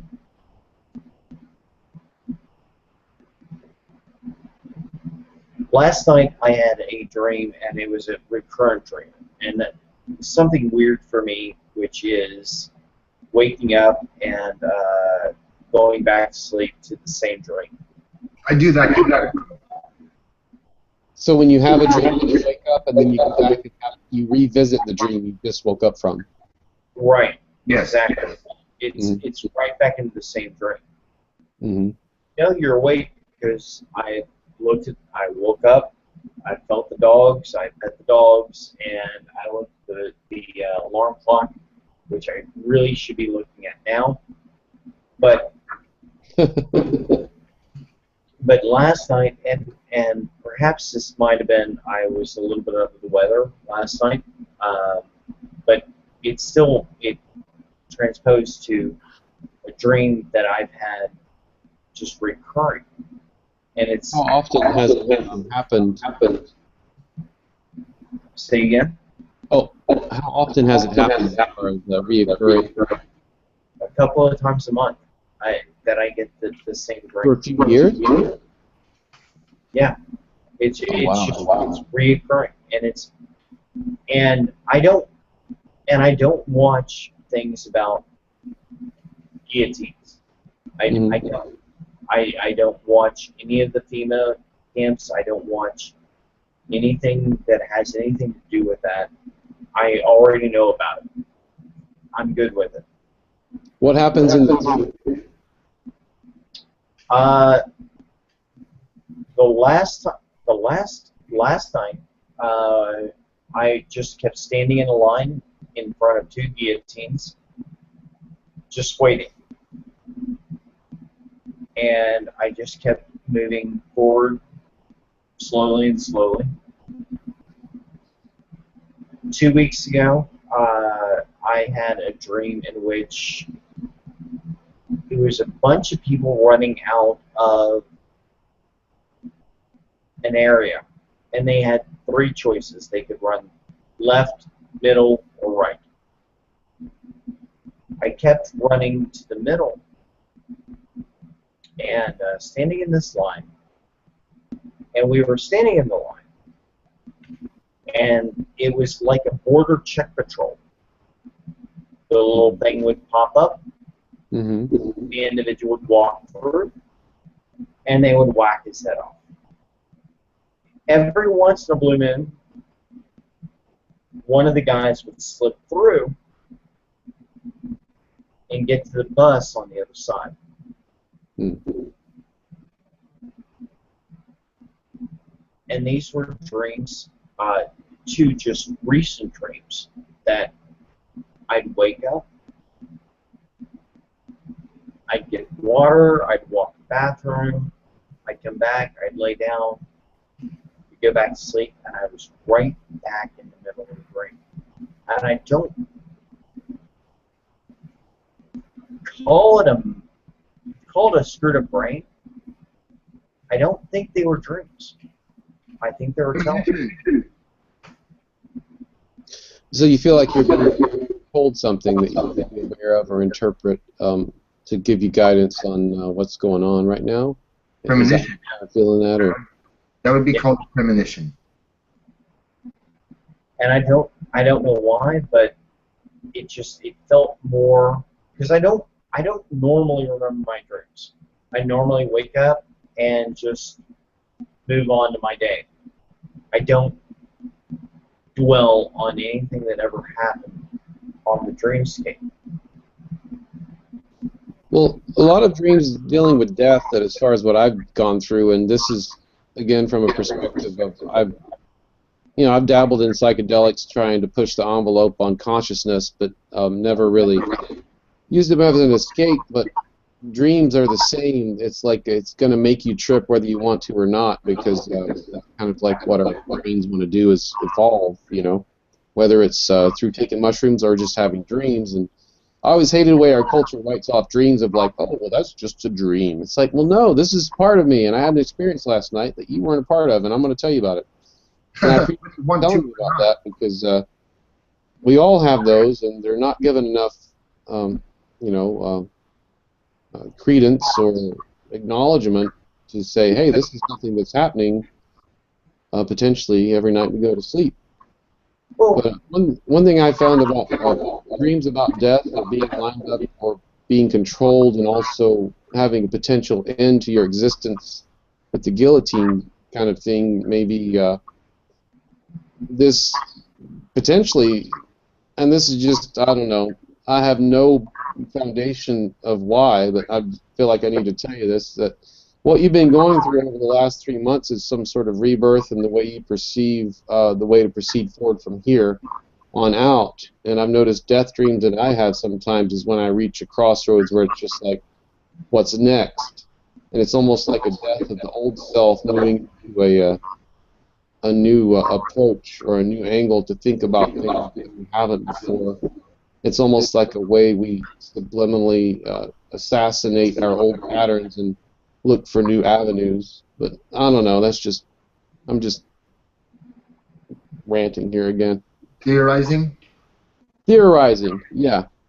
And I have no factual basis for that. I just, I think men have intuition too, and I don't think that it should be necessarily we throw all of our ducks in one basket. I just try to weigh out all avenues, and as situations arise, comment on them. But maybe, potentially, if any of that helps you, that's great. If not, then hey, run with it.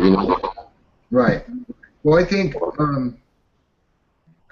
that there's so many different levels of consciousness, and some of us are getting more in tune with another deeper part of our consciousness simply by thinking about it. So I think personally that I've had one reoccurring dream where I'm in a house. I have this house that I'm living in, and I have a trench dug around my house and walls built up of dirt around this trench. And there are people dressed very similarly to the Muslims that rant about taking out the U.S. and Europe and whatnot. And here I am, and I'm with someone else, and I don't recognize the person, but we're both in this like moat type thing. It's not a moat. It's like a fortified ditch around the house, and we're both in this, and we're both shooting people coming over the sides of these built-up dirt walls. And this is a recurring dream I've had for I don't know, last couple of years now. So I don't know what to make of it, but go ahead, Scott. Well, that means you're going to live, you're going to fight on, and I'm going straight to the guillotines. That's only if we take it literal, like people take the Bible. I'm just saying that if it is a premonition type dream, but no, I mean, It could also be our fears, you know, what we fear the most, being controlled and beheaded. I mean, just control in itself, without any chance of escape. I mean, I would choose death over being in a cage. I mean, all of us would. I know that. But you know, you actually make a very viable, valid point, and that's the one thing that I can't live with is being controlled, and I would choose death first. Yes. So perhaps that is what it is, and why I don't in the dreams I don't ever experience fear. I walk to it knowing. and you haven't actually been beheaded in your dream, from what you told me. No. The fear of being beheaded and associating with being in a line, and see, the line insinuates that there's some sort of order leading you to your death, as opposed to next time you have that dream, if you can have some sort of, you know, cognitive choice in it, if you ever can, bust through the line and run up to the guillotine and say, "Take me now, I want to go now," and then see what happens. You'll probably wake up and you'll never have it again. Or you It's can the try fear of the guillotine that's other the weight method, on which it, is not necessarily it actually happening. Actually, that is an awesome recommendation. I was going to say try and get under the gate that leads to the bus. But I actually did do that the first time, but didn't work so well. But I got reset back to the beginning and had to. Then I took the right path and ended up in front of a gate, and I'm talking to guys about how I need to get out. Do you see anyone working the guillotine like an employee, or is it just kind of like the guillotine and just a line? It's the guillotine's a line. The employees are there. They're working, and I'm just always in it.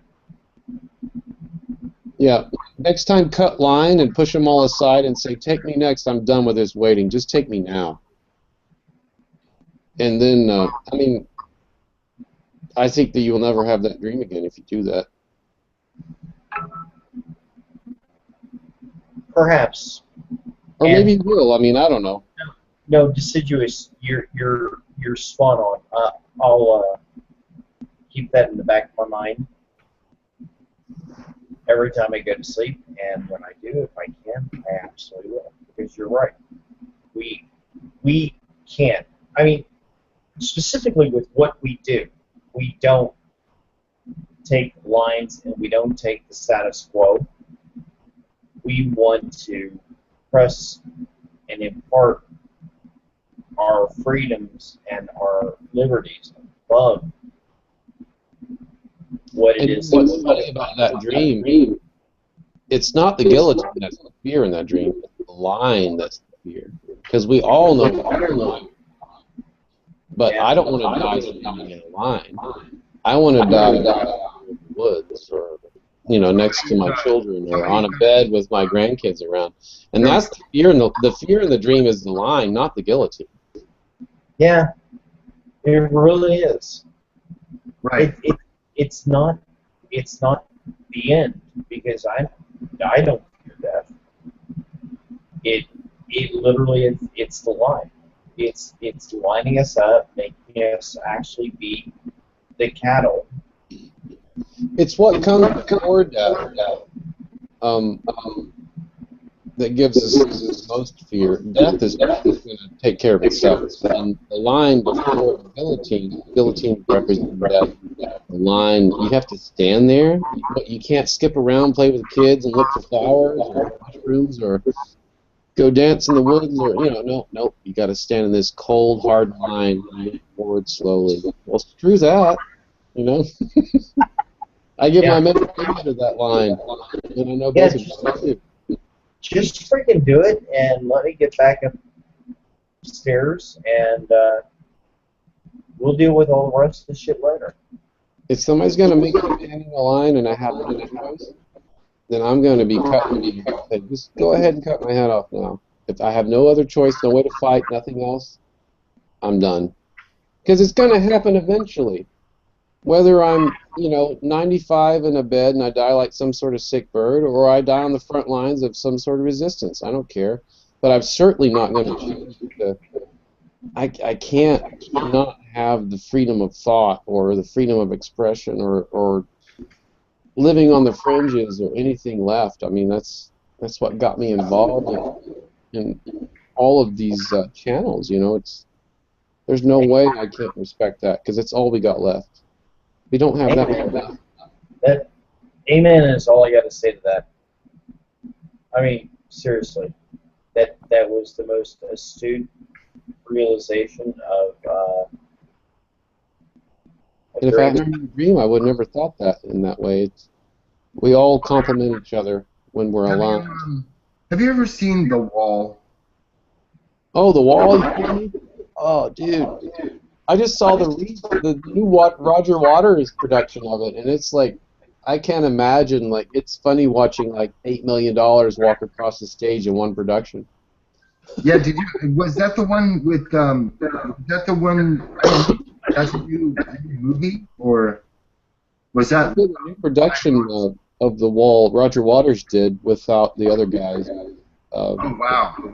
No, I got to see a live performance on stage with Cyndi Lauper and just a bunch of people.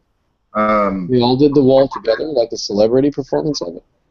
Yeah, it was like a live concert. It was freaking awesome. And while they were singing The Wall, they built this giant wall out of behind them. It was freaking awesome. And there's a new one by Roger Waters. It's partly a documentary on his life and how he felt about his dad dying in the war. It's really well done, and I just saw that like a couple months ago. It came out in 2015. I have to see that. But yeah, just check out Roger Waters' The Wall and you'll probably find it. But it's a brand new interpretation of it, and I mean it's sick what they do with theatrical performances of it now, and it's partial documentary of him going through his childhood home or the letters and he has from his dad that he framed, and I don't know, it's like a insight into the artist. But I've always focused on more the art than the artist, because like it's kind of like looking at the paintbrush instead of the painting. That's what I always looked at. Right. The paintbrush painted this painting. Well, okay. I'd rather look at the painting than the paintbrush sometimes, but. Right, the person didn't paint the painting. The person was the medium by which the paintbrush painted the painting. That's what I dislike about the way that the image of the artist is more important than the art itself in the culture. That's one of the big dislikes I have. Right. I look at the final product as the goal, as opposed to like the person creating it. And that's what I appreciate about Japanese culture. The end work is more important than the person who did it. I don't know. But now we've put all this influence on it. But I appreciate that about Japanese culture. They don't put as much emphasis on the artist as they do the art itself. Right. Well, the art is the important thing. Yeah. It really is. And we're just conduits for it. Right. But now, in the Western culture, it's like, look at my ass, look at my tits. It's more important than the art. It's like, no. Right. No. Art is all a perspective. Mm.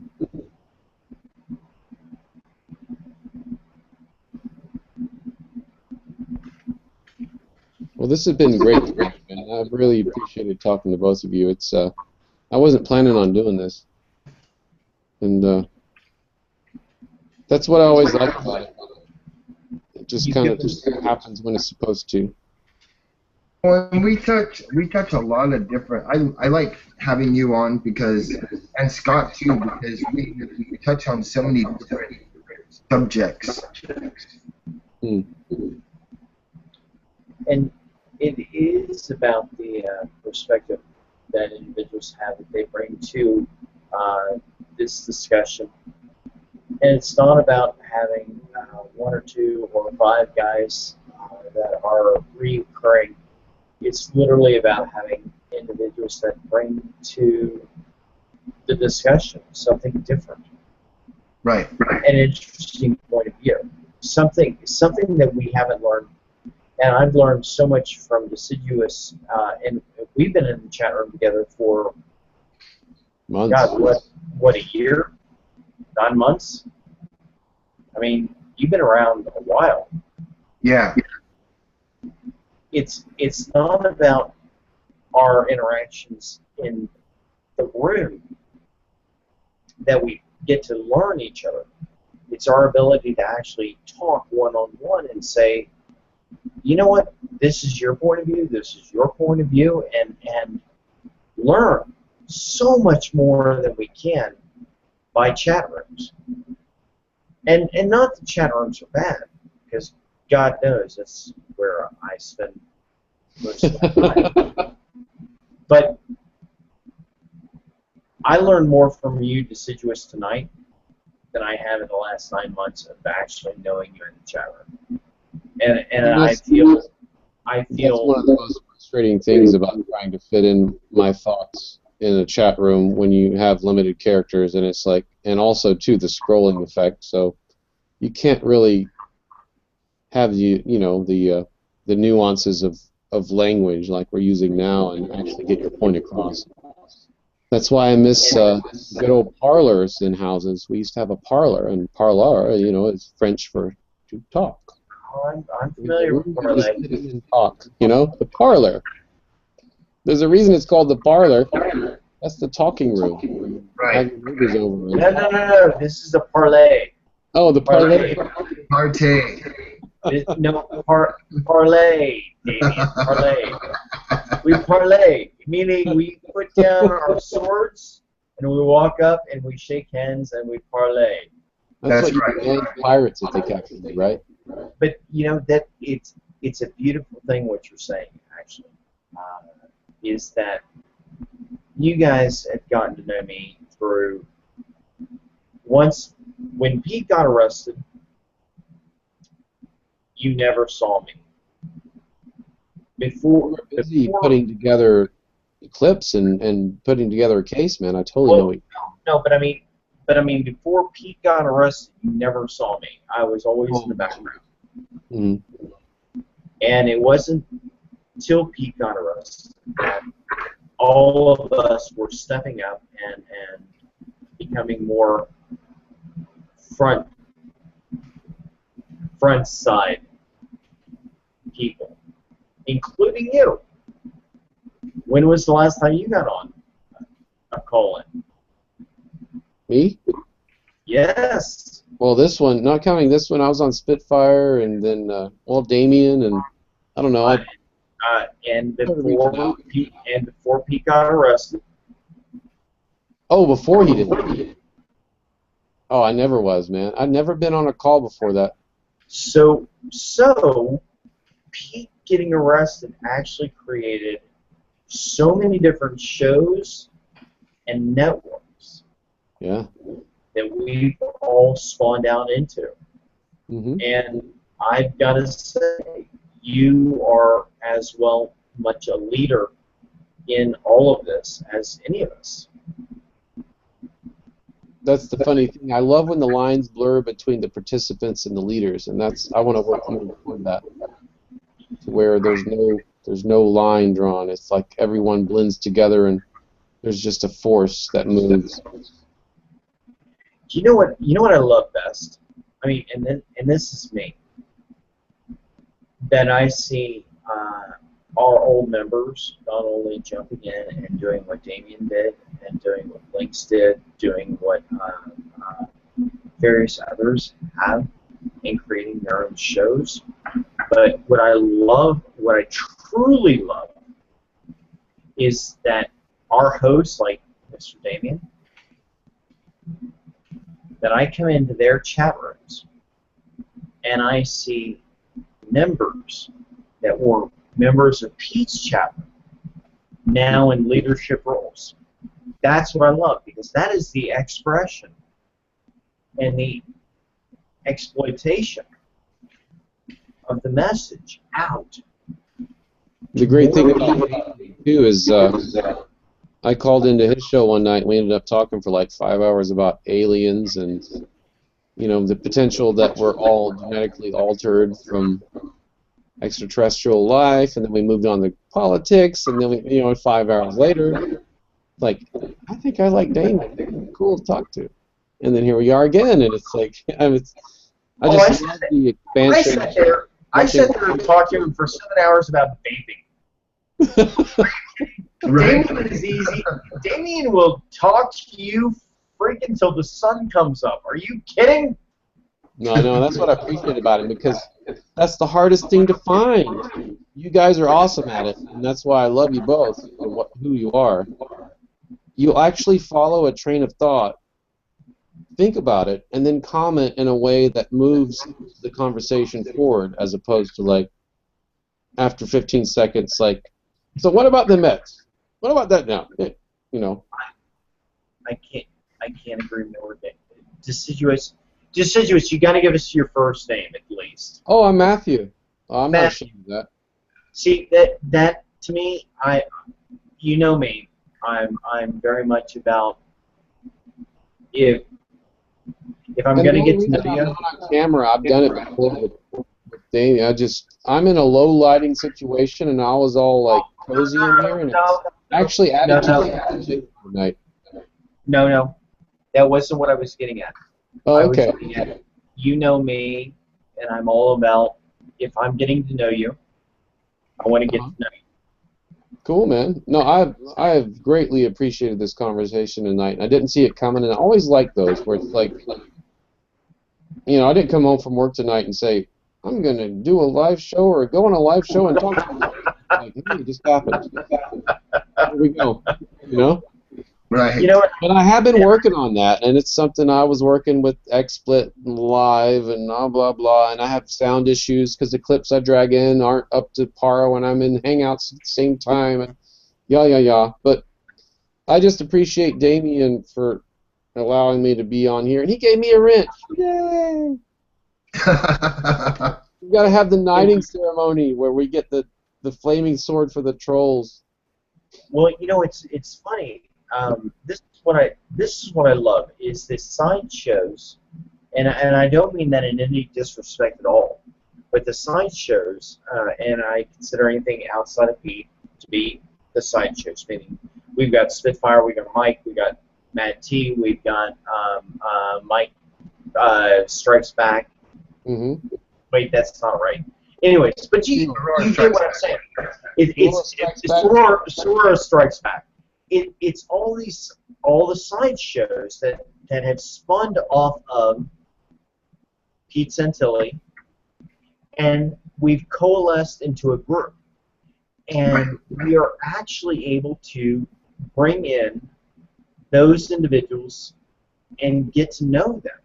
Because Deciduous, Matt, I knew you nothing but a name and some random comments for quite a few months.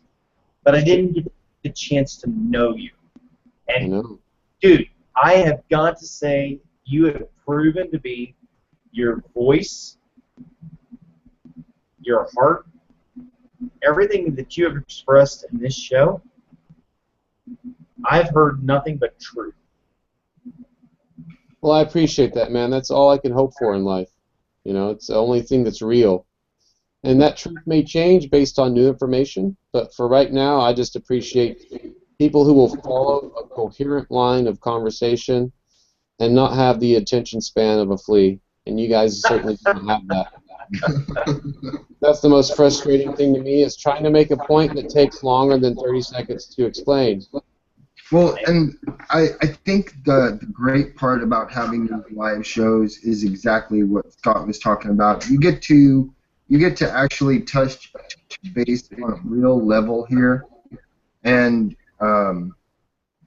get to know somebody through seeing them and speaking with them, and you know, for me, that's a really important thing. I'm a very, very social kind of person. I don't like large crowds, though. And so me getting out anymore is like, well, unless it's like a bar or something where I can drink and feel a little more comfortable. And but as far as like going to Walmart or a fair or a carnival or somewhere like that, I can't do that. I feel so anxious, and so I can't get at a comfort level because I'm too looking for problems to arise.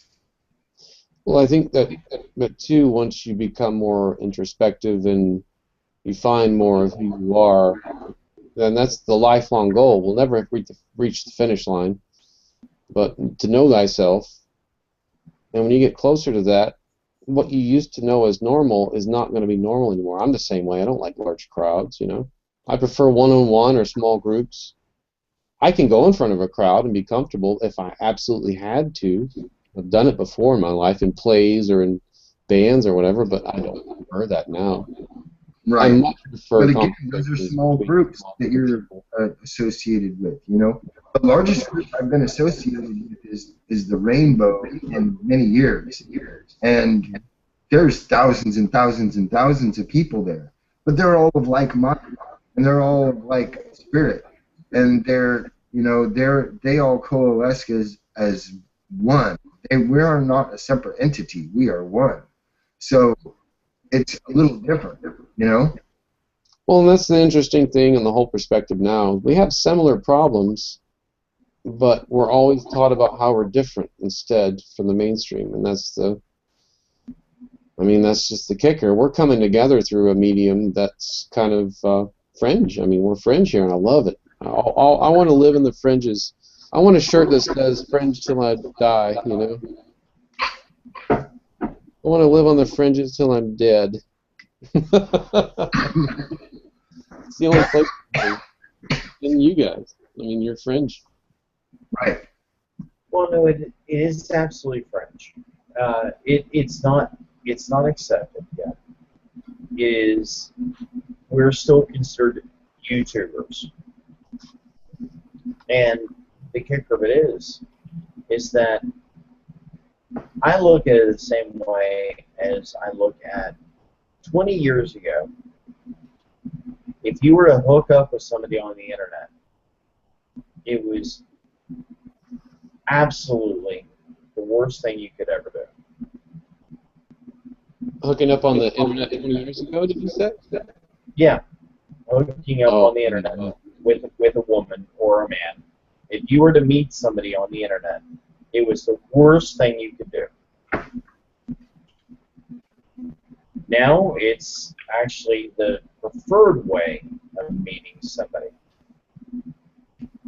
Yeah. If you look at things turn around like that, I guess classifieds would have been the thing before that, right? Classified ads have been the thing before that, where you put an ad out and say like, so and so looking for. That was a. I don't know anything about that. Cough. I don't either. I always I'm just fascinated by the evolution of the way people used to hook up, you know. But if you look at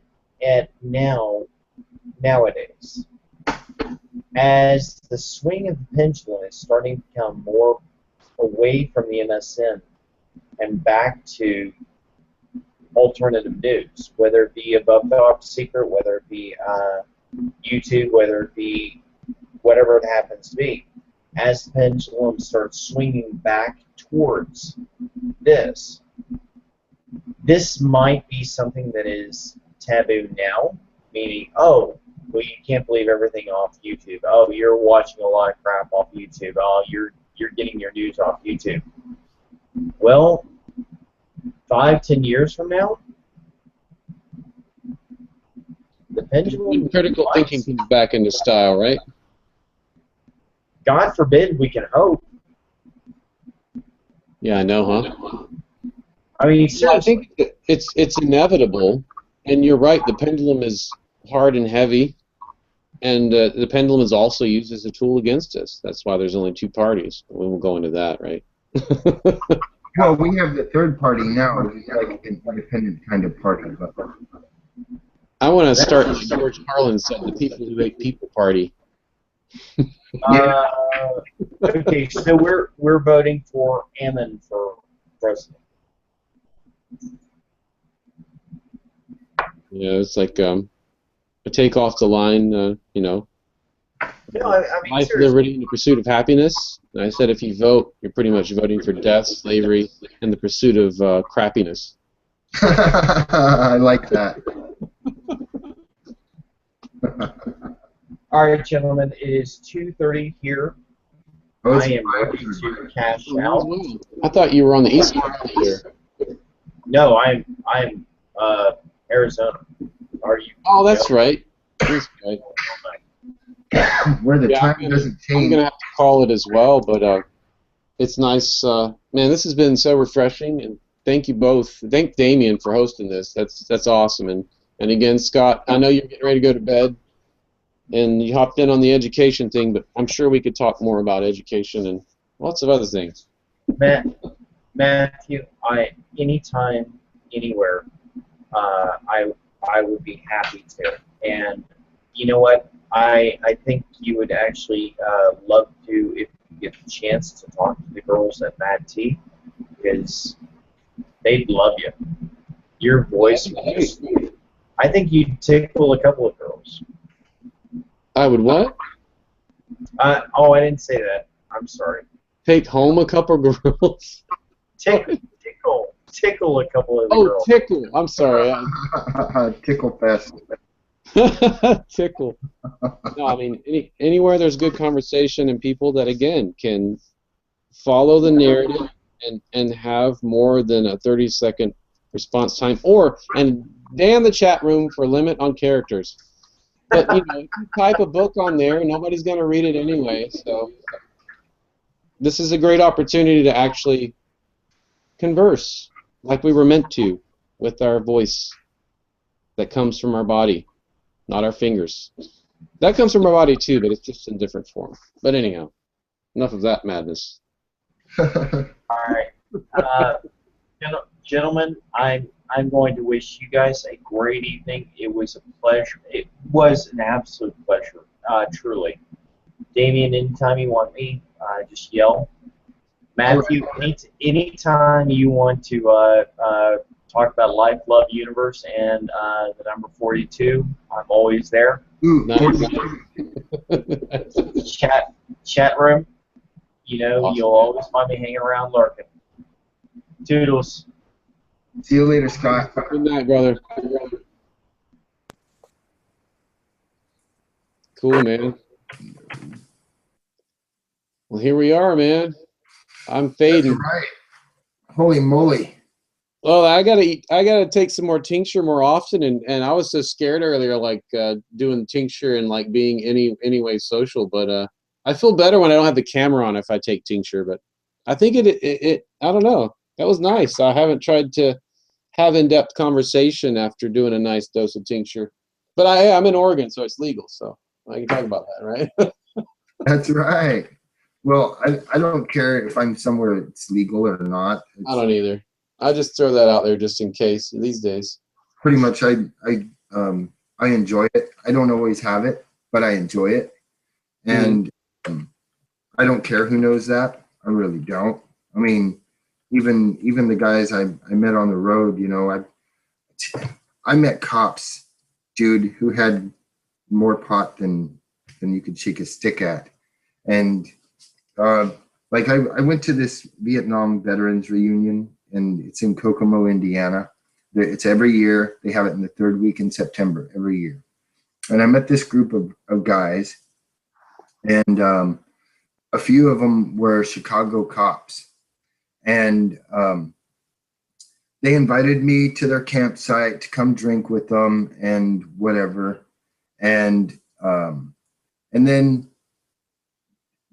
we're sitting there and we're drinking a beer, you know, and we're sitting around this campfire. It's at night, and there's probably a few thousand troops, you know, vets there, Vietnam vets, and they've all got their little camps, and this is on a private piece of land that they own.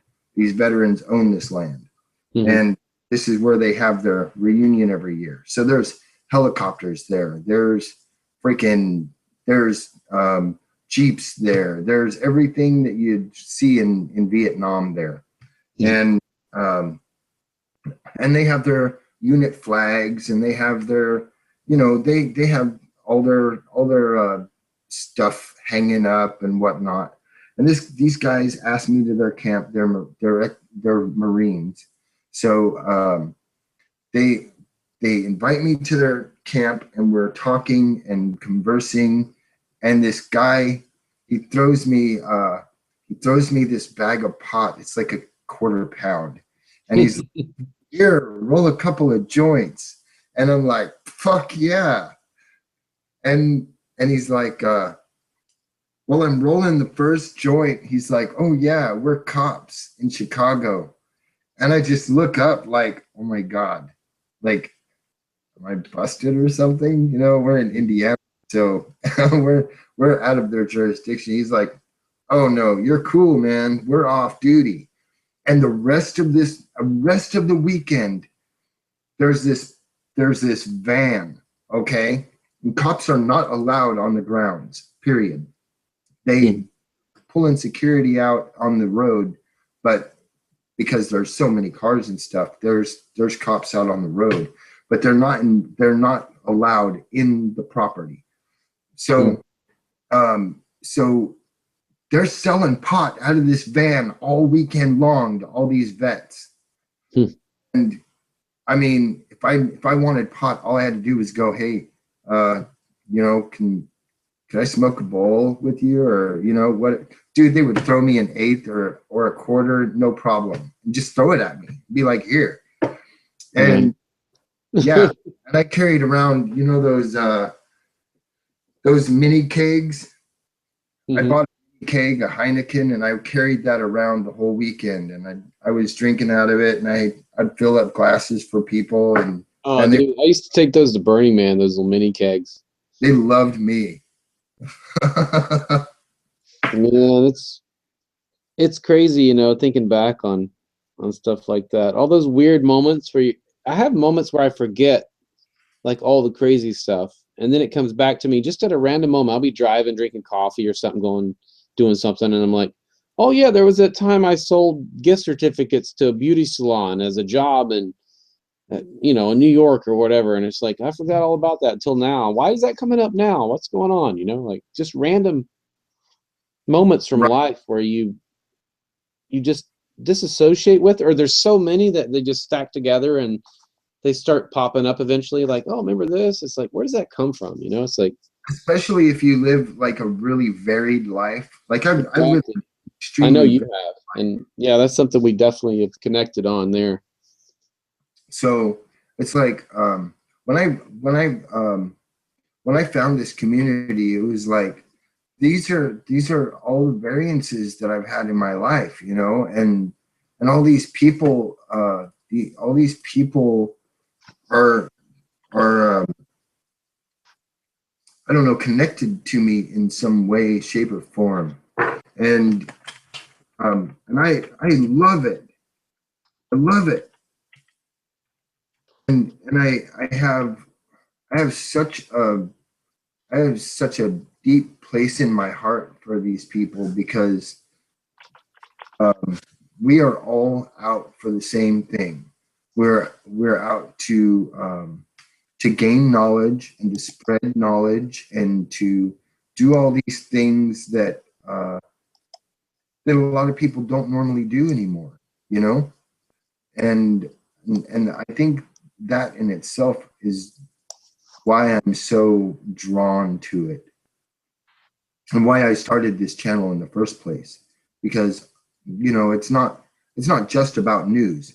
And I know the comment was made earlier, either last night or today or some shit. I don't remember. But in the last 24 hours, the comment was made, you know, why aren't these new channels like Pete's channel and doing the news and blah blah blah? And I'm like, I'm not fucking Pete. I'm, you know, this is my channel, and the reason that I have such a varied channel is because I'm so varied, and I touch on news stories now and then, and I'll speak about the things that I know. You're a great natural conversationalist. You have multiple experiences in your life to where if something gets thrown at you, it's not just like aliens. Oh yeah, right, dude.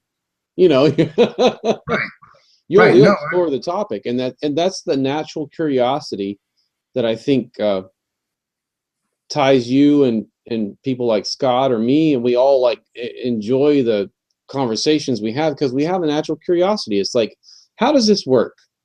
Let's pick this up and turn it around and look at it. Now, how does this work? What about from this angle? What about from that angle? And we're not just like, oh, whatever, your opinions don't count. It's like everyone's opinion is valid as long as you have curiosity. Now, if we're trying to one-up each other, all that's a whole other story. But I'm so thankful to be able to talk to people that, you know, it's just like, turn the cube and let's be curious about what constructs it as opposed to like what opinion matters or having some sort of ego. And that's what it's great about this whole community is people are just more curious about like what's going on and what are we going to do and what do you think and what are your thoughts and what's your voice, and as opposed to all the other crap that we have been taught is what we should do by going along with some sort of pre-proved stamped standard that's going to make it all better. Right. And there's thousands of subjects out there. And to touch on just one subject, you know, like news, that is to me like a waste of time. Like for me personally, you know, I want to talk about all there is to talk about, which I mean, that takes a lot of time. So that's why you see me running with these 8, 10, 32-hour marathons, you know, because I think there's so much to talk about, and my brain works on this. It doesn't have a clock, you know. My brain doesn't work like that. So I've been up. I woke up this morning and I stayed awake a while. We had Jay Grady and I and BB and a couple of other people. We all got into a video chat and we were talking like from 6:30 to like 11:30, and with no problem at all. And I'm sure, you know, some of them, you know, I know BB, she gets up early morning, but a lot of other people, you know, they tend to go to sleep. No, so, I know. And that's yeah, I kind of ride the wave on it based on what's going on, but no, I mean, I can't shut my mind off a lot of times, and having someone else to, you know, talk about what you're really thinking about, and they're not like, oh, this is boring, or oh, I don't care, or whatever. It's like, and again, that's what's refreshing about this whole community that's popping up from this calamity, you know, and it's like the butterfly effect, really. Yes, absolutely. We could even touch on that. That's a good theory right there. Dude, I would love to, but I'm definitely going to have to.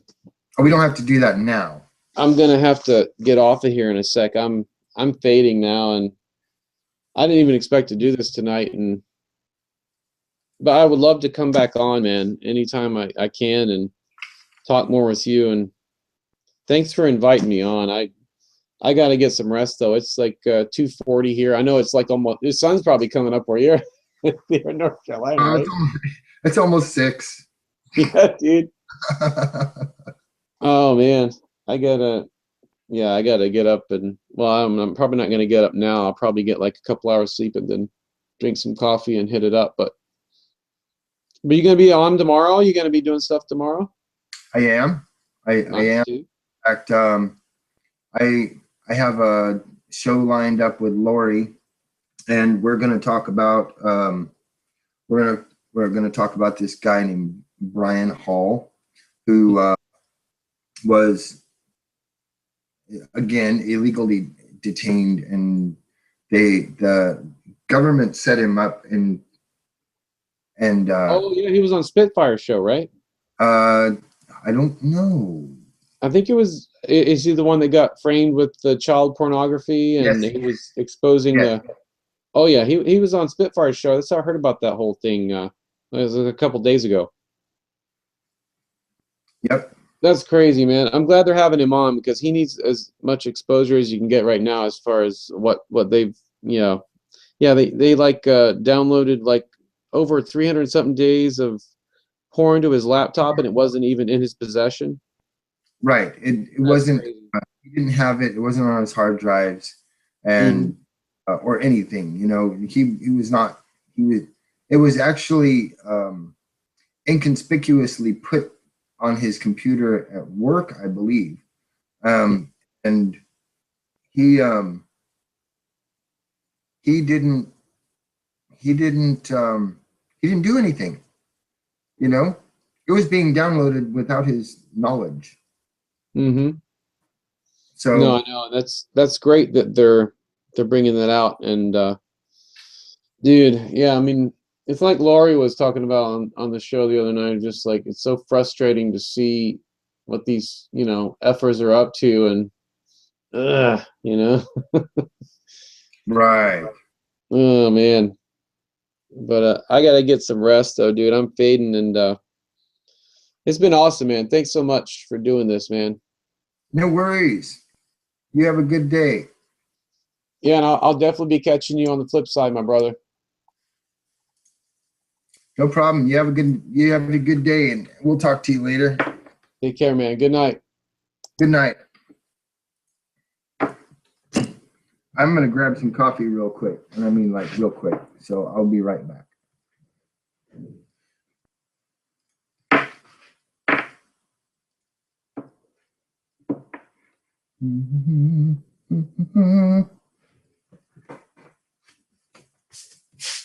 Now,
So it's raining here in Charleston, and I needed to go out and get the paper anyway, so I apologize. Um,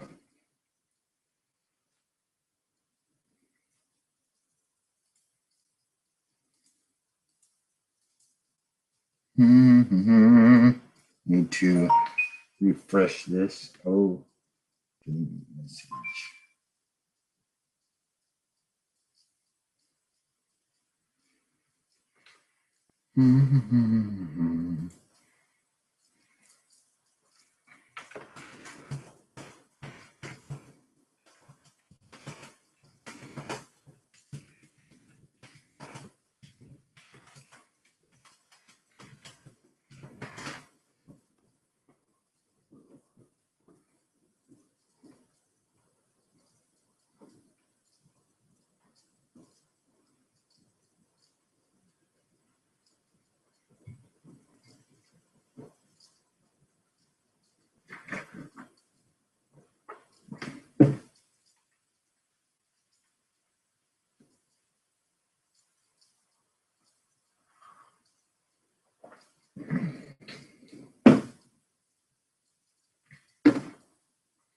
So, what to talk about now?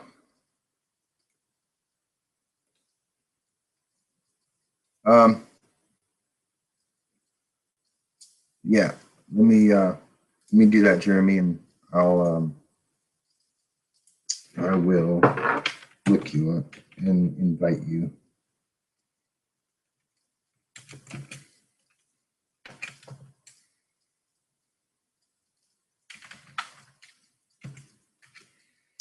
Here we go. Bam. Here we go.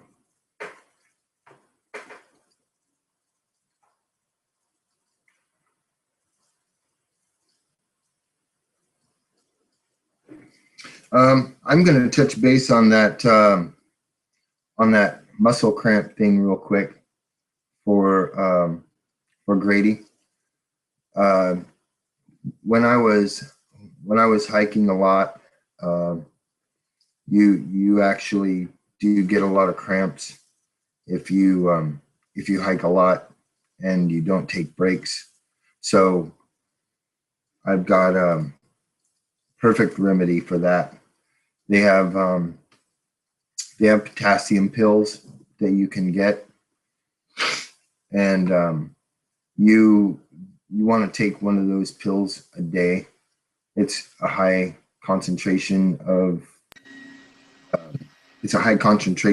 potassium, but you definitely want to drink water too, because if you become dehydrated, you'll get some muscle cramps too. So that's personally what I would do. And there are lots of foods that are high in potassium, but bananas is not one of them, by the way. Bananas are very low in potassium. Although they have potassium, they're very low in potassium. So what I would actually suggest is getting potassium pills. So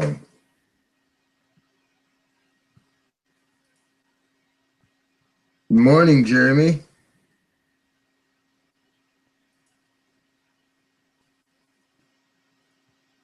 Are you there? Let me see. Can you hear me? Yep. Testing 1, 2, 3. Awesome. Can you now? How does this sound? Because I'm going to try two methods for talking to you, and I want you to tell me what you get the better sound quality off of. That's So pretty good, actually. is it? Okay. Well, let me try.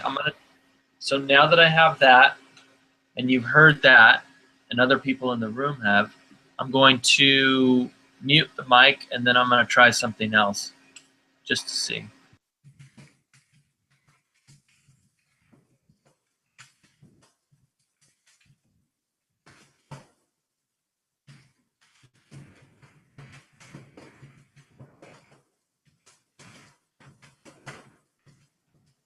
Okay, now this is another setup. Does this sound better to you, or did the other one? I'm gonna say that probably sounds better. Okay, well that's cool. You know what it is? Either It way, is it sounds good. okay. All right. Well, I may stick with this for a little bit.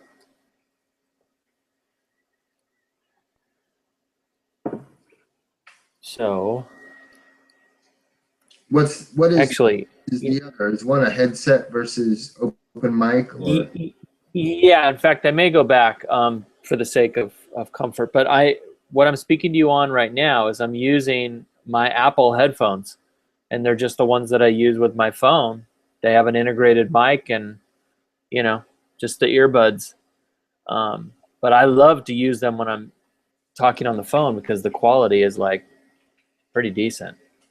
Right. So the other other setup. I like my wireless headset, and I can actually my computer too. I can hook it to anything. I love it.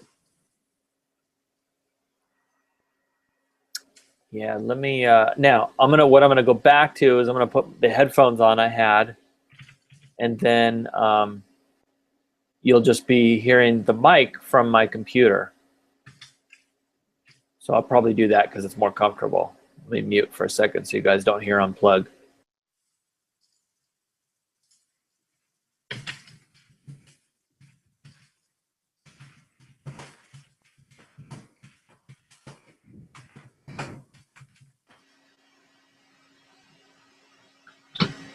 All right.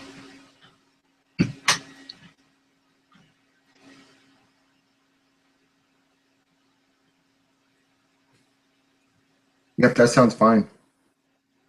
So how many hours do you sleep a day on average, would you say? Oh, 4 or 5 maybe.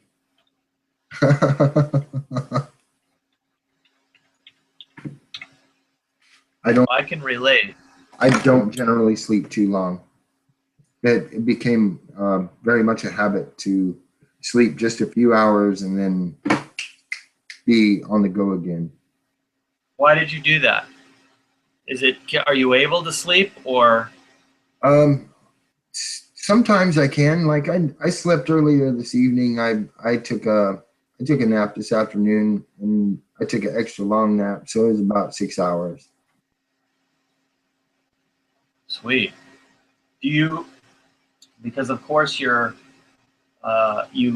appear to be a night owl. How long have you been keeping hours like this? I was pulling when all this stuff actually happened with Pete and Deb and the refuge and all that was going on. I was actually pulling like 16-hour days, 17, 18. Yeah, but I mean, have you? How long have you been somebody that that has followed a nighttime schedule? Has that always been your MO, or did you just kind of switch over to that? No, I've been doing that for about 10 years. And does your wife keep similar hours, or is she skewed a little bit? No, she keeps pretty much. I mean, she keeps hours like I do, but not to the extent that I do. She works on the computer during the day, so generally she sleeps. And like she has to go to work in an hour, so Gotcha. generally she sleeps from about 3:30 or 4 o'clock in the morning to about 3 o'clock in the afternoon, and gotcha. or 2 o'clock in the afternoon, whenever she has to go to work. And then I get on at night because she's on the computer during the day. So that's why our schedules are kind of wishy-washy, because she does the computer thing during the day and I do my shows at night because Right. I work around her schedule. So that's kind of why I run the night operations, because of the fact that I I can't do it during the day, so, which is good. I run a night operation, and the people that are awake at night, who don't have other chats to go to or other shows to watch or whatever have you, they can come here. So Well, and I think that radio, like, I mean, we will call this a version of radio, is that it's like this type of radio is so quintessential for nighttime. I don't know why, I can't really put my thumb on it, but it really is. And where I don't know if it because some of the subject matter, like what you guys were talking about earlier, and you get into things that are kind of like have a mystique to them, and under the cover of darkness, we can talk about things that seem to kind of be forbidden when everybody's awake. I don't know. Does that make sense? Right. There's a little bit of taboo there, I guess. We talk about. I did have a really long show one night with us that we talked about spiritualism without religiosity in it, and the changes of religion throughout time, and where things derive from, and all these texts that coalesce together. And so that was a really good show, I think. So, and again, it's a little taboo, people, when you start stepping on the religious boundaries of things, people tend to get upset a little, I guess. And I grew up in religion, so I know that. But again, I'm not a religious person anymore. I look into the religious aspect of things, but without a religious context. You know what I mean? Without actually stepping on a religion's feelings. I don't have a problem with people who are religious. I have a problem with religious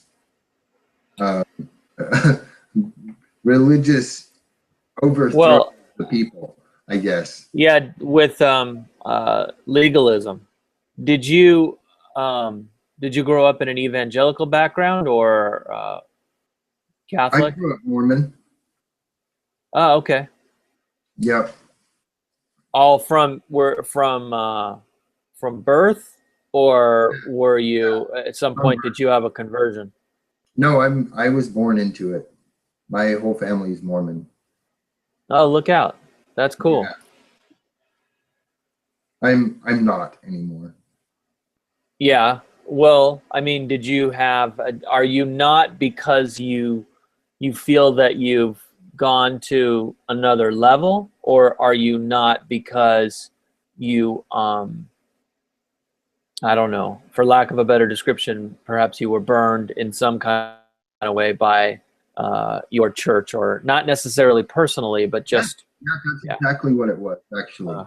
That's what took me out of it. Now I'm on a different realm. Now I'm at a different spiritual plane than all that. But originally, what took place was I was ostracized in my own religion because of a place that I was from. Not the religion that I belonged to, but the place that I was from. And so that really was the catalyst for me leaving that church. Wow, a place that you were from geographically? Yes. Wow, that's interesting. Yeah, it was horrible. Do you think that, because I've found that throughout the years, especially out of the evangelical community, that they've really taken a lot of shots at the Mormon community. So, do you feel like, do you feel as someone that was former practicing, if there's a cult aspect to it, or is that just a bunch of nonsense? No, I really do believe that. I do believe there is a, a cult factor to it, honestly. And I'll tell you why. And you know, because we should never say things without having facts to back it up. And the teachings themselves, some of them come directly from the Bible, okay? And but in another regard, they are skewed when they took biblical references and put them in the Book of Mormon.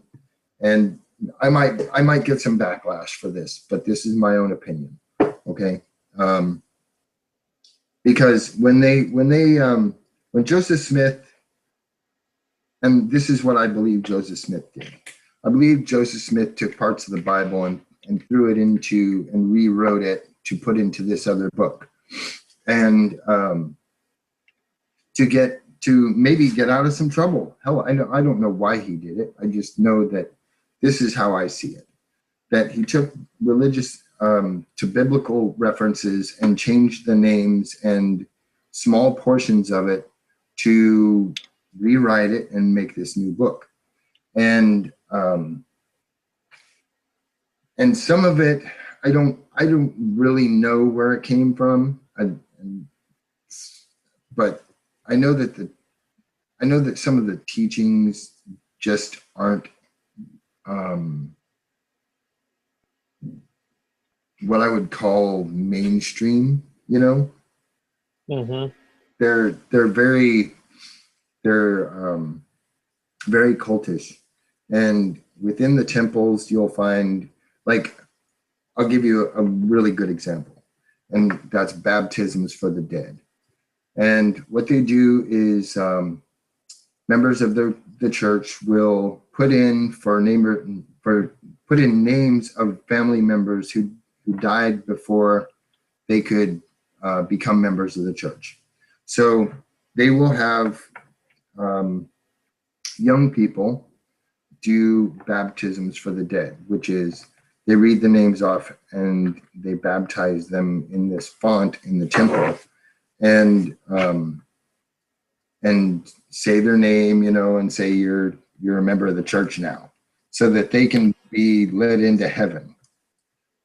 And for me, that's kind of weird, you know. Right. Hey, let me interrupt you for a second, because Jay Grady is trying to get your attention. Oh, is she? I'm not in the chat. Where you at, hon? Let me find her. She said there's, I believe, something about your sidebar. I'm not sure.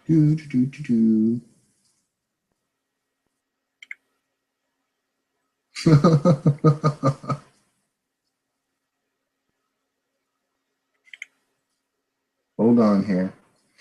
I'm looking.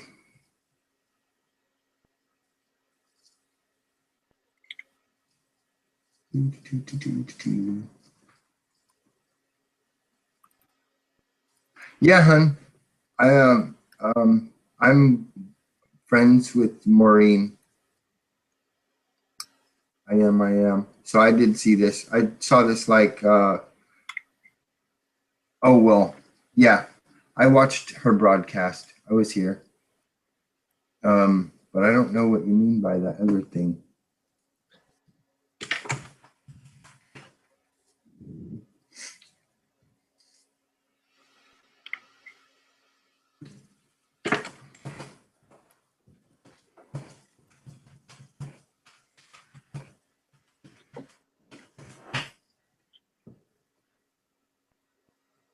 All right. So we can, yes, we can talk still. And I took care of that.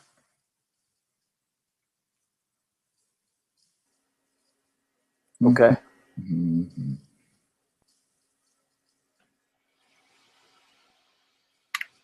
But no, when they, because I was baptized for the dead when I was like 12. So it was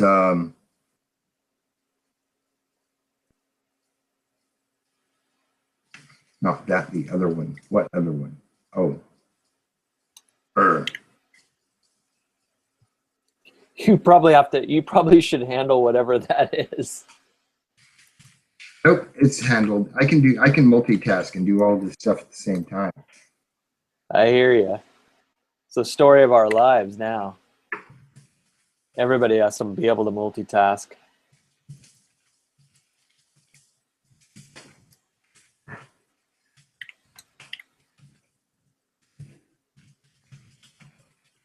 Yes, that's the story of my life. I'm sorry to hear that too, Desiree. I just looked over at the chat. That sucks.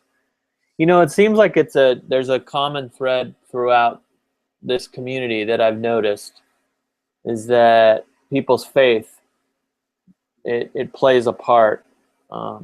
It seems like a lot of people, particularly since everything hit its crescendo with regard to Oregon, that a lot of people, you know, kind of really started reaching for that. Maybe more. Maybe they were just more vocal about it, but it definitely seems like everybody believes in a higher power,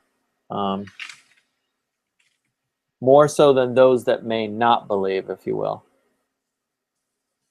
Right. Right. And, you know, well, I already saw problems with all religions have problems. Okay. All of them.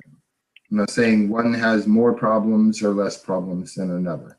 They all have problems. One of them being money. And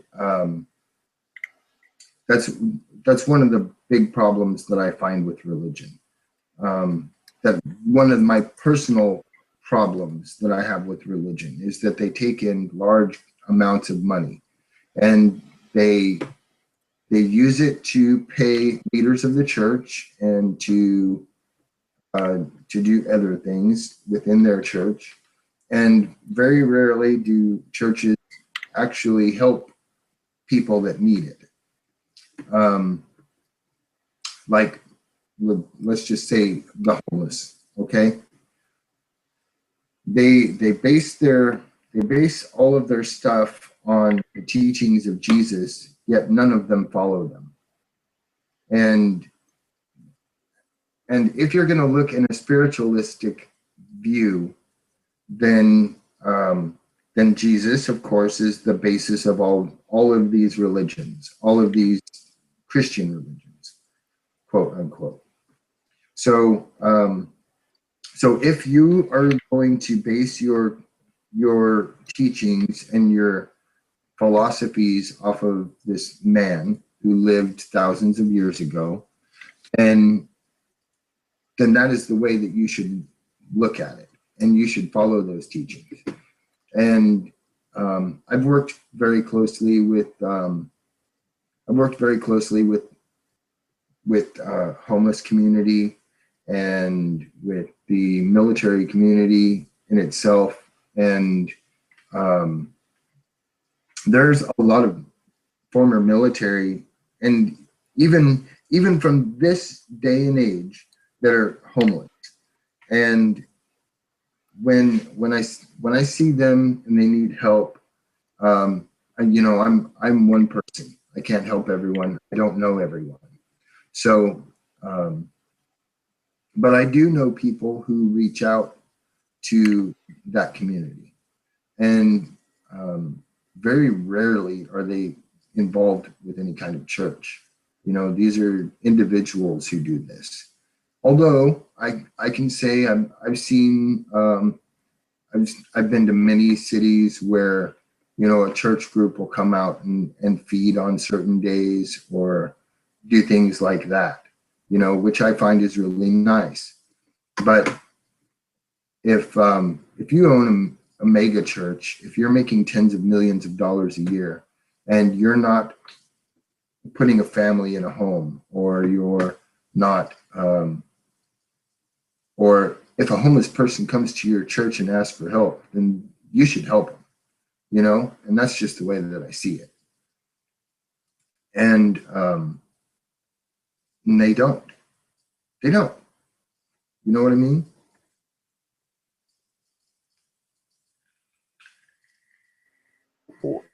Yeah, I think the church has gotten, and it's a reflection on us too. I mean, it's a very sanitized environment, and they don't want to get their hands dirty. And there are some churches out there that are doing some good stuff, and they're hands on. I think that in many ways they're far and few between.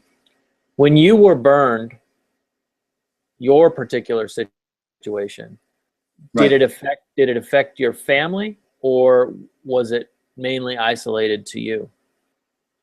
No, I would say it was across the board, and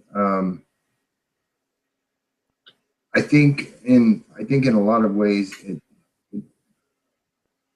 destroyed the faith of some of my family members. Although my mom is still my mom's still going to church and whatnot. I don't think that she's as deeply rooted as she once was. Although she's still rooted in the church, but I don't think that she's quite as deeply rooted as she once was. Gotcha. Wow. It's really a trip how many people have, like you speak with a lot of people that were raised Catholic, and, there's a lot of what that term recovering Catholics, everybody seems to have something, or a good portion of people you cross, paths with, they feel like they were burned, but in some way by the church that they went to. And I don't feel that way in particular. I came up pretty much through an evangelical church. And the only thing I feel like is that now, being where I'm at, and kind of knowing what I think that I know, I'm not going to claim to have like some crazy knowledge. What I think that I know, it's an absolute mind blower, and it's illuminating that the churches, I'll just say in the United States of America, don't speak up. And I really believe that many of now more than ever, I guess you could say after kind of being awake, if that's what you want to call it, that they sold out. And I don't know if it's the 5013C status, whatever it may be, but the churches have dropped the ball. They're not walking point. There's many ways that they could be. And when it comes to war and aggression and our rights and things of that nature, and true unity with regard to, races and things like that, they just completely have, seems like on purpose, dropped the ball.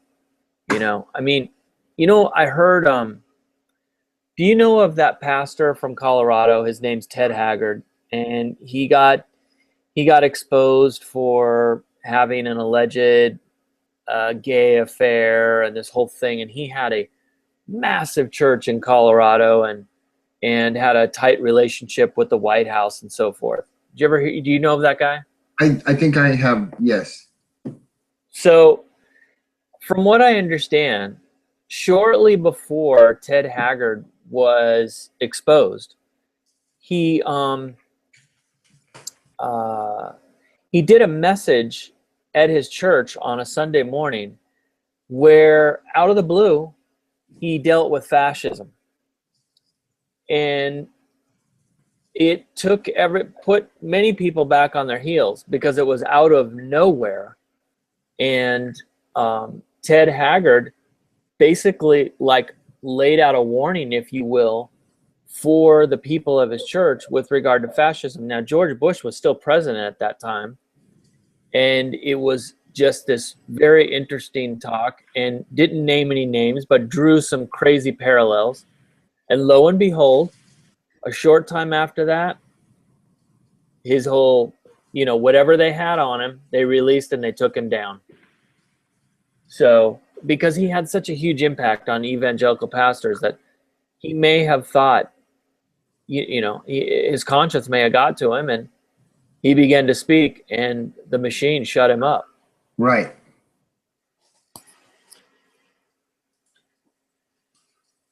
I'm going to mute my mic for a second so I don't disturb you with this other noise. Yeah, and that happens quite frequently if a church has an agenda that the government doesn't like, then they are very quick to work against that. And I think an exception to that, well, I guess not an exception to that. An exception to that, yes, is that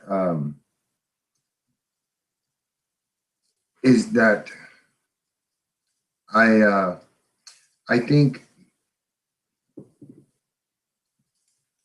that the Westboro Baptist Church is one of those exceptions. They are totally out of line, 100% out of line. I've met some of those people, so I definitely know them personally. It's not something that I've read, or I have read, and I've met other people who had personal confrontations with them, but I myself had a personal confrontation with these people when I was walking, and they seem to think that what they're doing is okay, and it's really not. And for all intents and purposes, they're just wrong. Without being blatantly an asshole, I don't want to be that. However, I find what they do is appalling. So, that being said,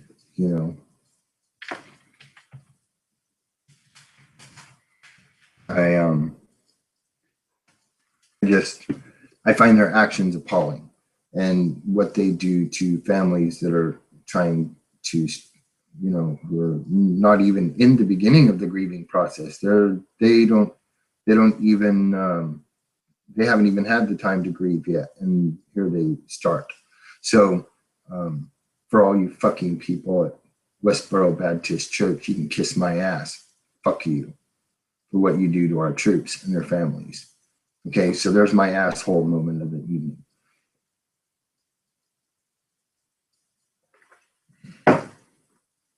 No, I know. I'm just gonna be blatant about it. Fuck it. Because I can't stand you people.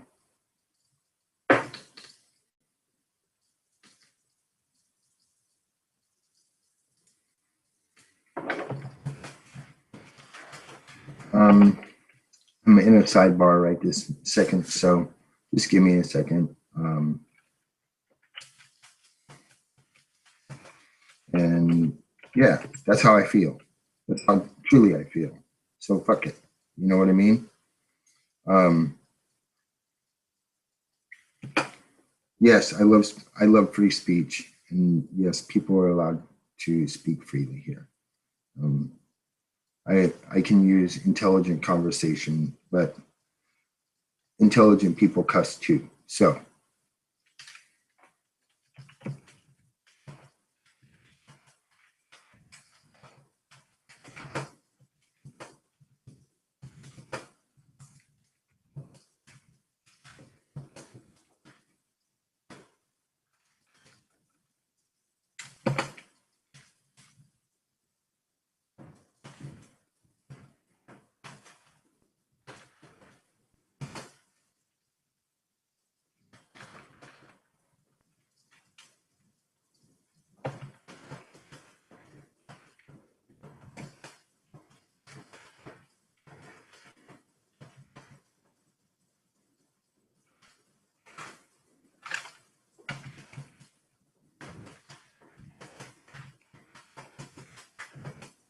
Sorry, Damien. I didn't mean to leave you hanging. I'm just doing something right now that it requires my ears. Oh, that's fine. So I muted my mic because I didn't want to have that noise bleeding through your show. Right? Yeah. It's okay. No problem. I had to go on my little rant for the evening. You know, it was a short rant, so they should feel really fucking lucky. You know, let me. I'm gonna go on a tiny bit of a rant right now, just because Jay Grady's here too. Because I know yesterday, at some point in the afternoon, my God, it seems like one continuous day for us, doesn't it? Right? Yes, I agree. Yeah, and so with just a series of naps. It's like, So is it today or yesterday? I can't. right, I know. No kidding. But she knew yesterday, her vibe, that I was annoyed and that I have been.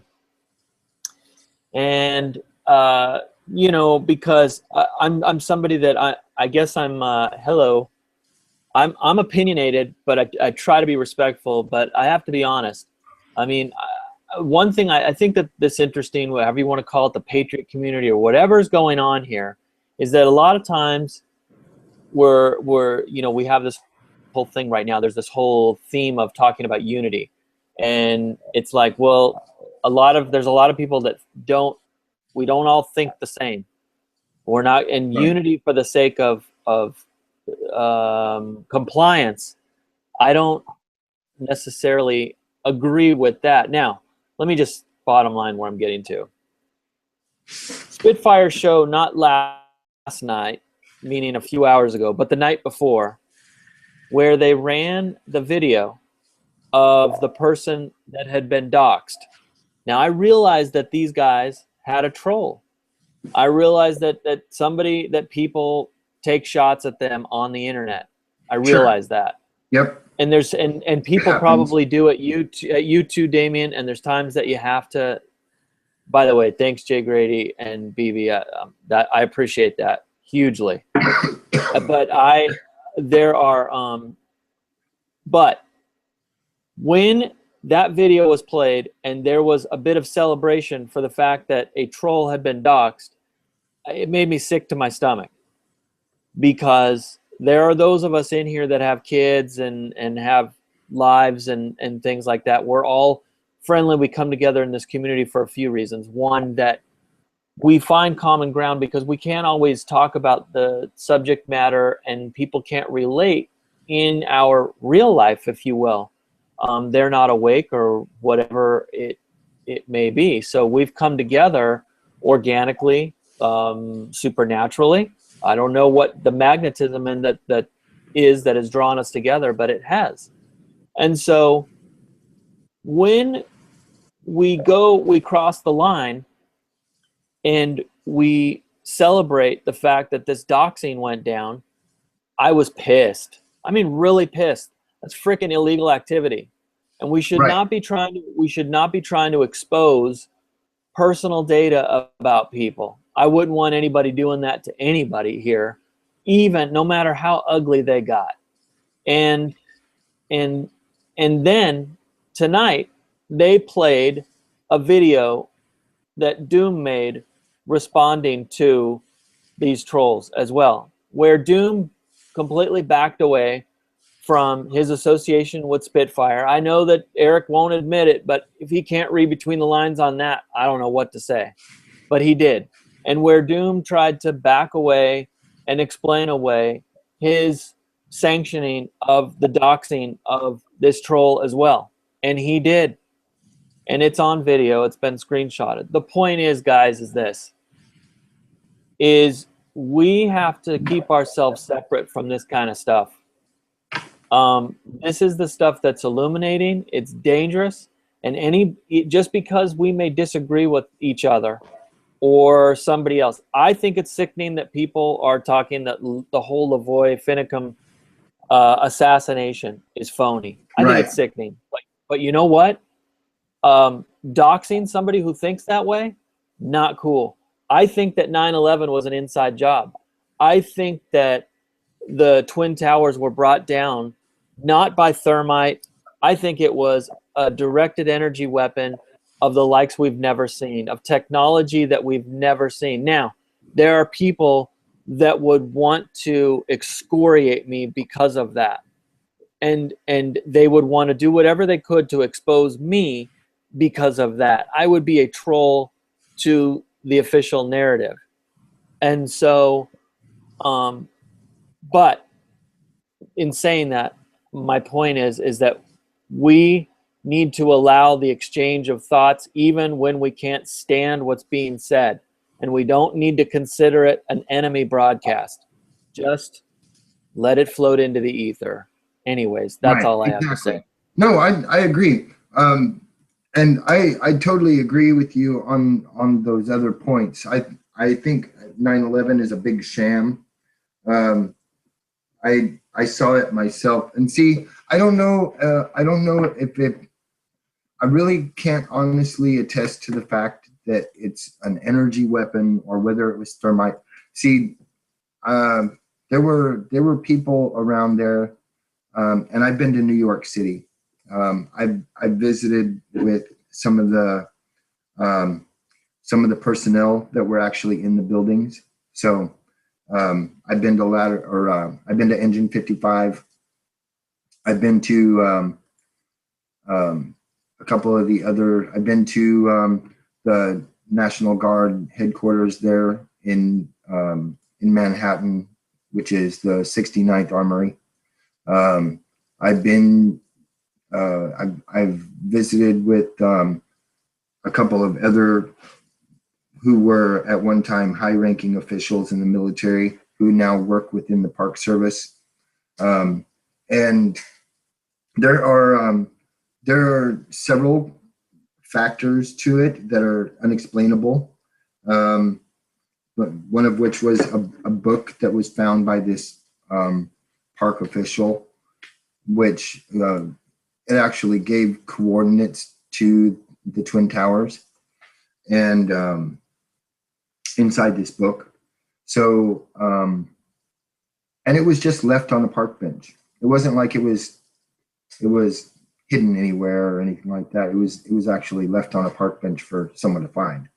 And there were things written in the book, but one of the very integral things in this little booklet or tablet, I guess you could call it, were the coordinates to the Twin Towers.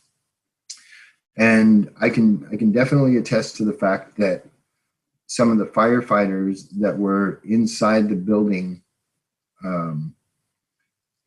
and you know had escaped from all this definitely smelled thermite. So it's not just, and they attested to the fact that well, Damien, I'm not saying, and I'm sorry to interrupt, and then I'll shut up. I'm not saying that that it wasn't exclusively thermite. I believe that there was a whole recipe of stuff. But I was using the 9/11 example to say that I have what many would be considered an extreme opinion on that. And I brought myself up as an example that I could be trolled by a hater, and someone could hate the fact that I put that out so much that they would want to expose my personal data in the hopes, when you do that, you're trying to scare the hell out of somebody, or you are just directly threatening them. And what I'm trying to say is what has happened in this network in the last 36 hours has been just that. Somebody was doxxed, their information was put out, and it was pretty much celebrated, and it was wrong. And we should not do that, and should walk away from that shit. Yeah, I don't know anything about it. And Jay Grady, no, you didn't do anything. Love you. I wasn't in there. I wasn't able to view. I haven't been able to view Spitfire's video yet. and I wasn't in the chat, so I I don't know anything about that. I didn't know anything about that until you said something. I'm sure one of my mods was probably there and would we talk. So definitely something would have come out on it, I'm sure, if anyone knew anything. Which a lot of us bounce around. I watch Spitfire, I watch Mike, I watch Links, you know, we're all part of this little network. So so I know somewhere along the line I would probably have heard about it. But thank you for letting me know that, because like I don't care who I don't care if anyone throws my information out there. I have protection at my house, so if somebody wants to come to my fucking house, you go right ahead. I know got that. something for you. I mean, I hear you, Damien, but you know what? I don't want anybody to do that to you because you have an opinion, because maybe you have an opinion that's antithetical to somebody else and they make videos. Okay, you guys go ahead and dialogue and battle it out that way. That's fine. Right. But then there's a line that's crossed, and then you get into where these cliques start celebrating the fact that, you know, listen, I'm just telling you, there's a couple No, of I totally understand what you're saying, and I'm trying to cut you off and there, you know. No problem. I totally understand what you're saying. But I've been in the limelight. I've had death threats. I've had messages pertaining to hurting me, and you know, I pay no attention to it whatsoever. I mean, if somebody's going to come at me, they're going to come at me, and I got something for them. I'm not afraid. I have training. I'm not going to say what kind of training. I have training. But I will tell you something. I'm not afraid. I don't give a fuck. And I feel sorry for those other people, you know. Maybe they shouldn't troll people, or you know, maybe they shouldn't just shouldn't do that. Here, if someone's trolling, they're just gonna get booted. That's it. Period. They're gonna get booted. You know, they'll get timed out, and if they can't behave, then they're out. I'll just ban them, you know, or one of my mods will ban them, period. But I'm not going to go releasing their information or hunting them down, or I got too much other shit to do, you know.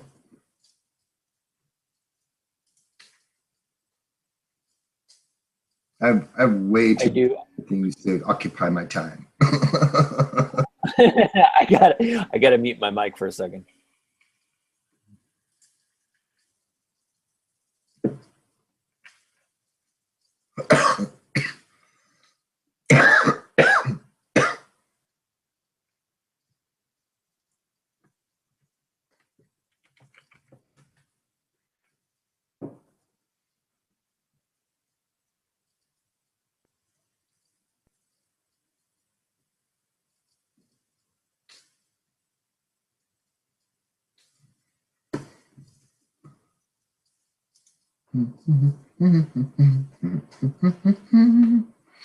Well, Brandy will be up shortly, and I have another meeting to attend this morning. So when we're done here, I'm gonna have to cut this short because, like I said, I have other meetings to attend to this morning, and I've got to catch up on some stuff that for tomorrow's show. So I'm gonna grab a cup of coffee and let Jeremy come back, and then we'll,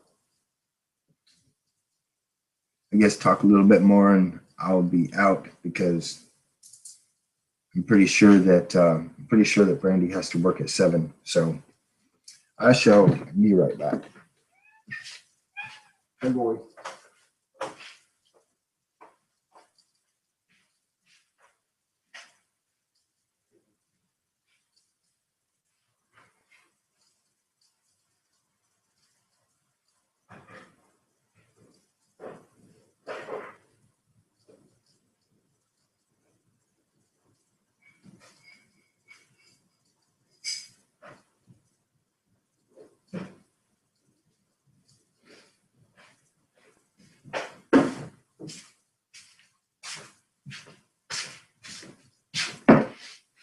Oh.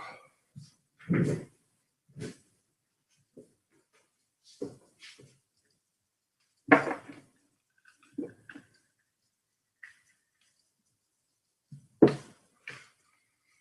think one of the best things about this vape is I don't have to go out and smoke anymore. I could just smoke right here.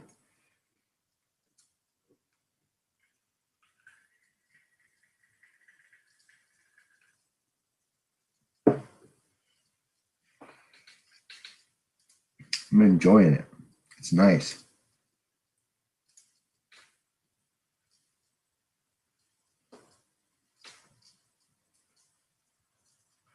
But Hey, somebody a little bit ago, I don't know who it was because I just glanced over because, of course, I'm multitasking, right. listening to you and working and so forth. Somebody posted, I think, in here that there was supposed to be some new, like, revelation or vid released about Trump tomorrow or something along those lines. Oh, that was Desiree, I think. Yeah, that's trippy stuff. I mean, we've all been waiting for that because they're throwing the kitchen sink at this guy. I mean, for whatever reason, there's just no doubt about it. I'm gonna mute out again. Okay. I'm going to be closing down shop here pretty soon because I know that.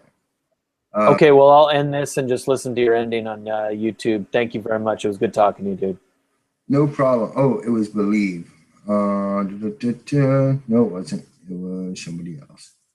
I thought that it was Desiree, but sometimes I can't watch the chat so much.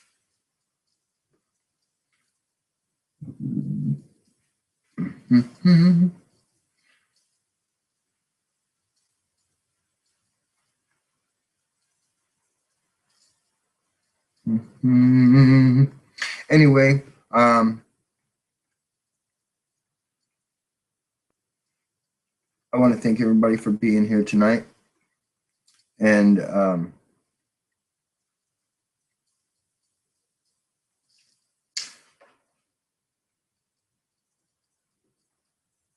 I want to thank everybody for being here and kicking it with us and being a part of the program and whatnot. And I guess I will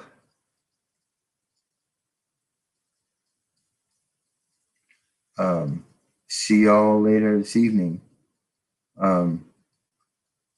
I have Lori and I will be doing a show tomorrow on the Underground Resistance Network, and hope to see y'all there. We will be on at, I want to say it's 3 o'clock Eastern. So that'll be 12 for you guys out west. Or, yep. So 3 o'clock Eastern tomorrow, I think, is when we go on. And if not, then I'll make a note of it and I'll make sure to post it.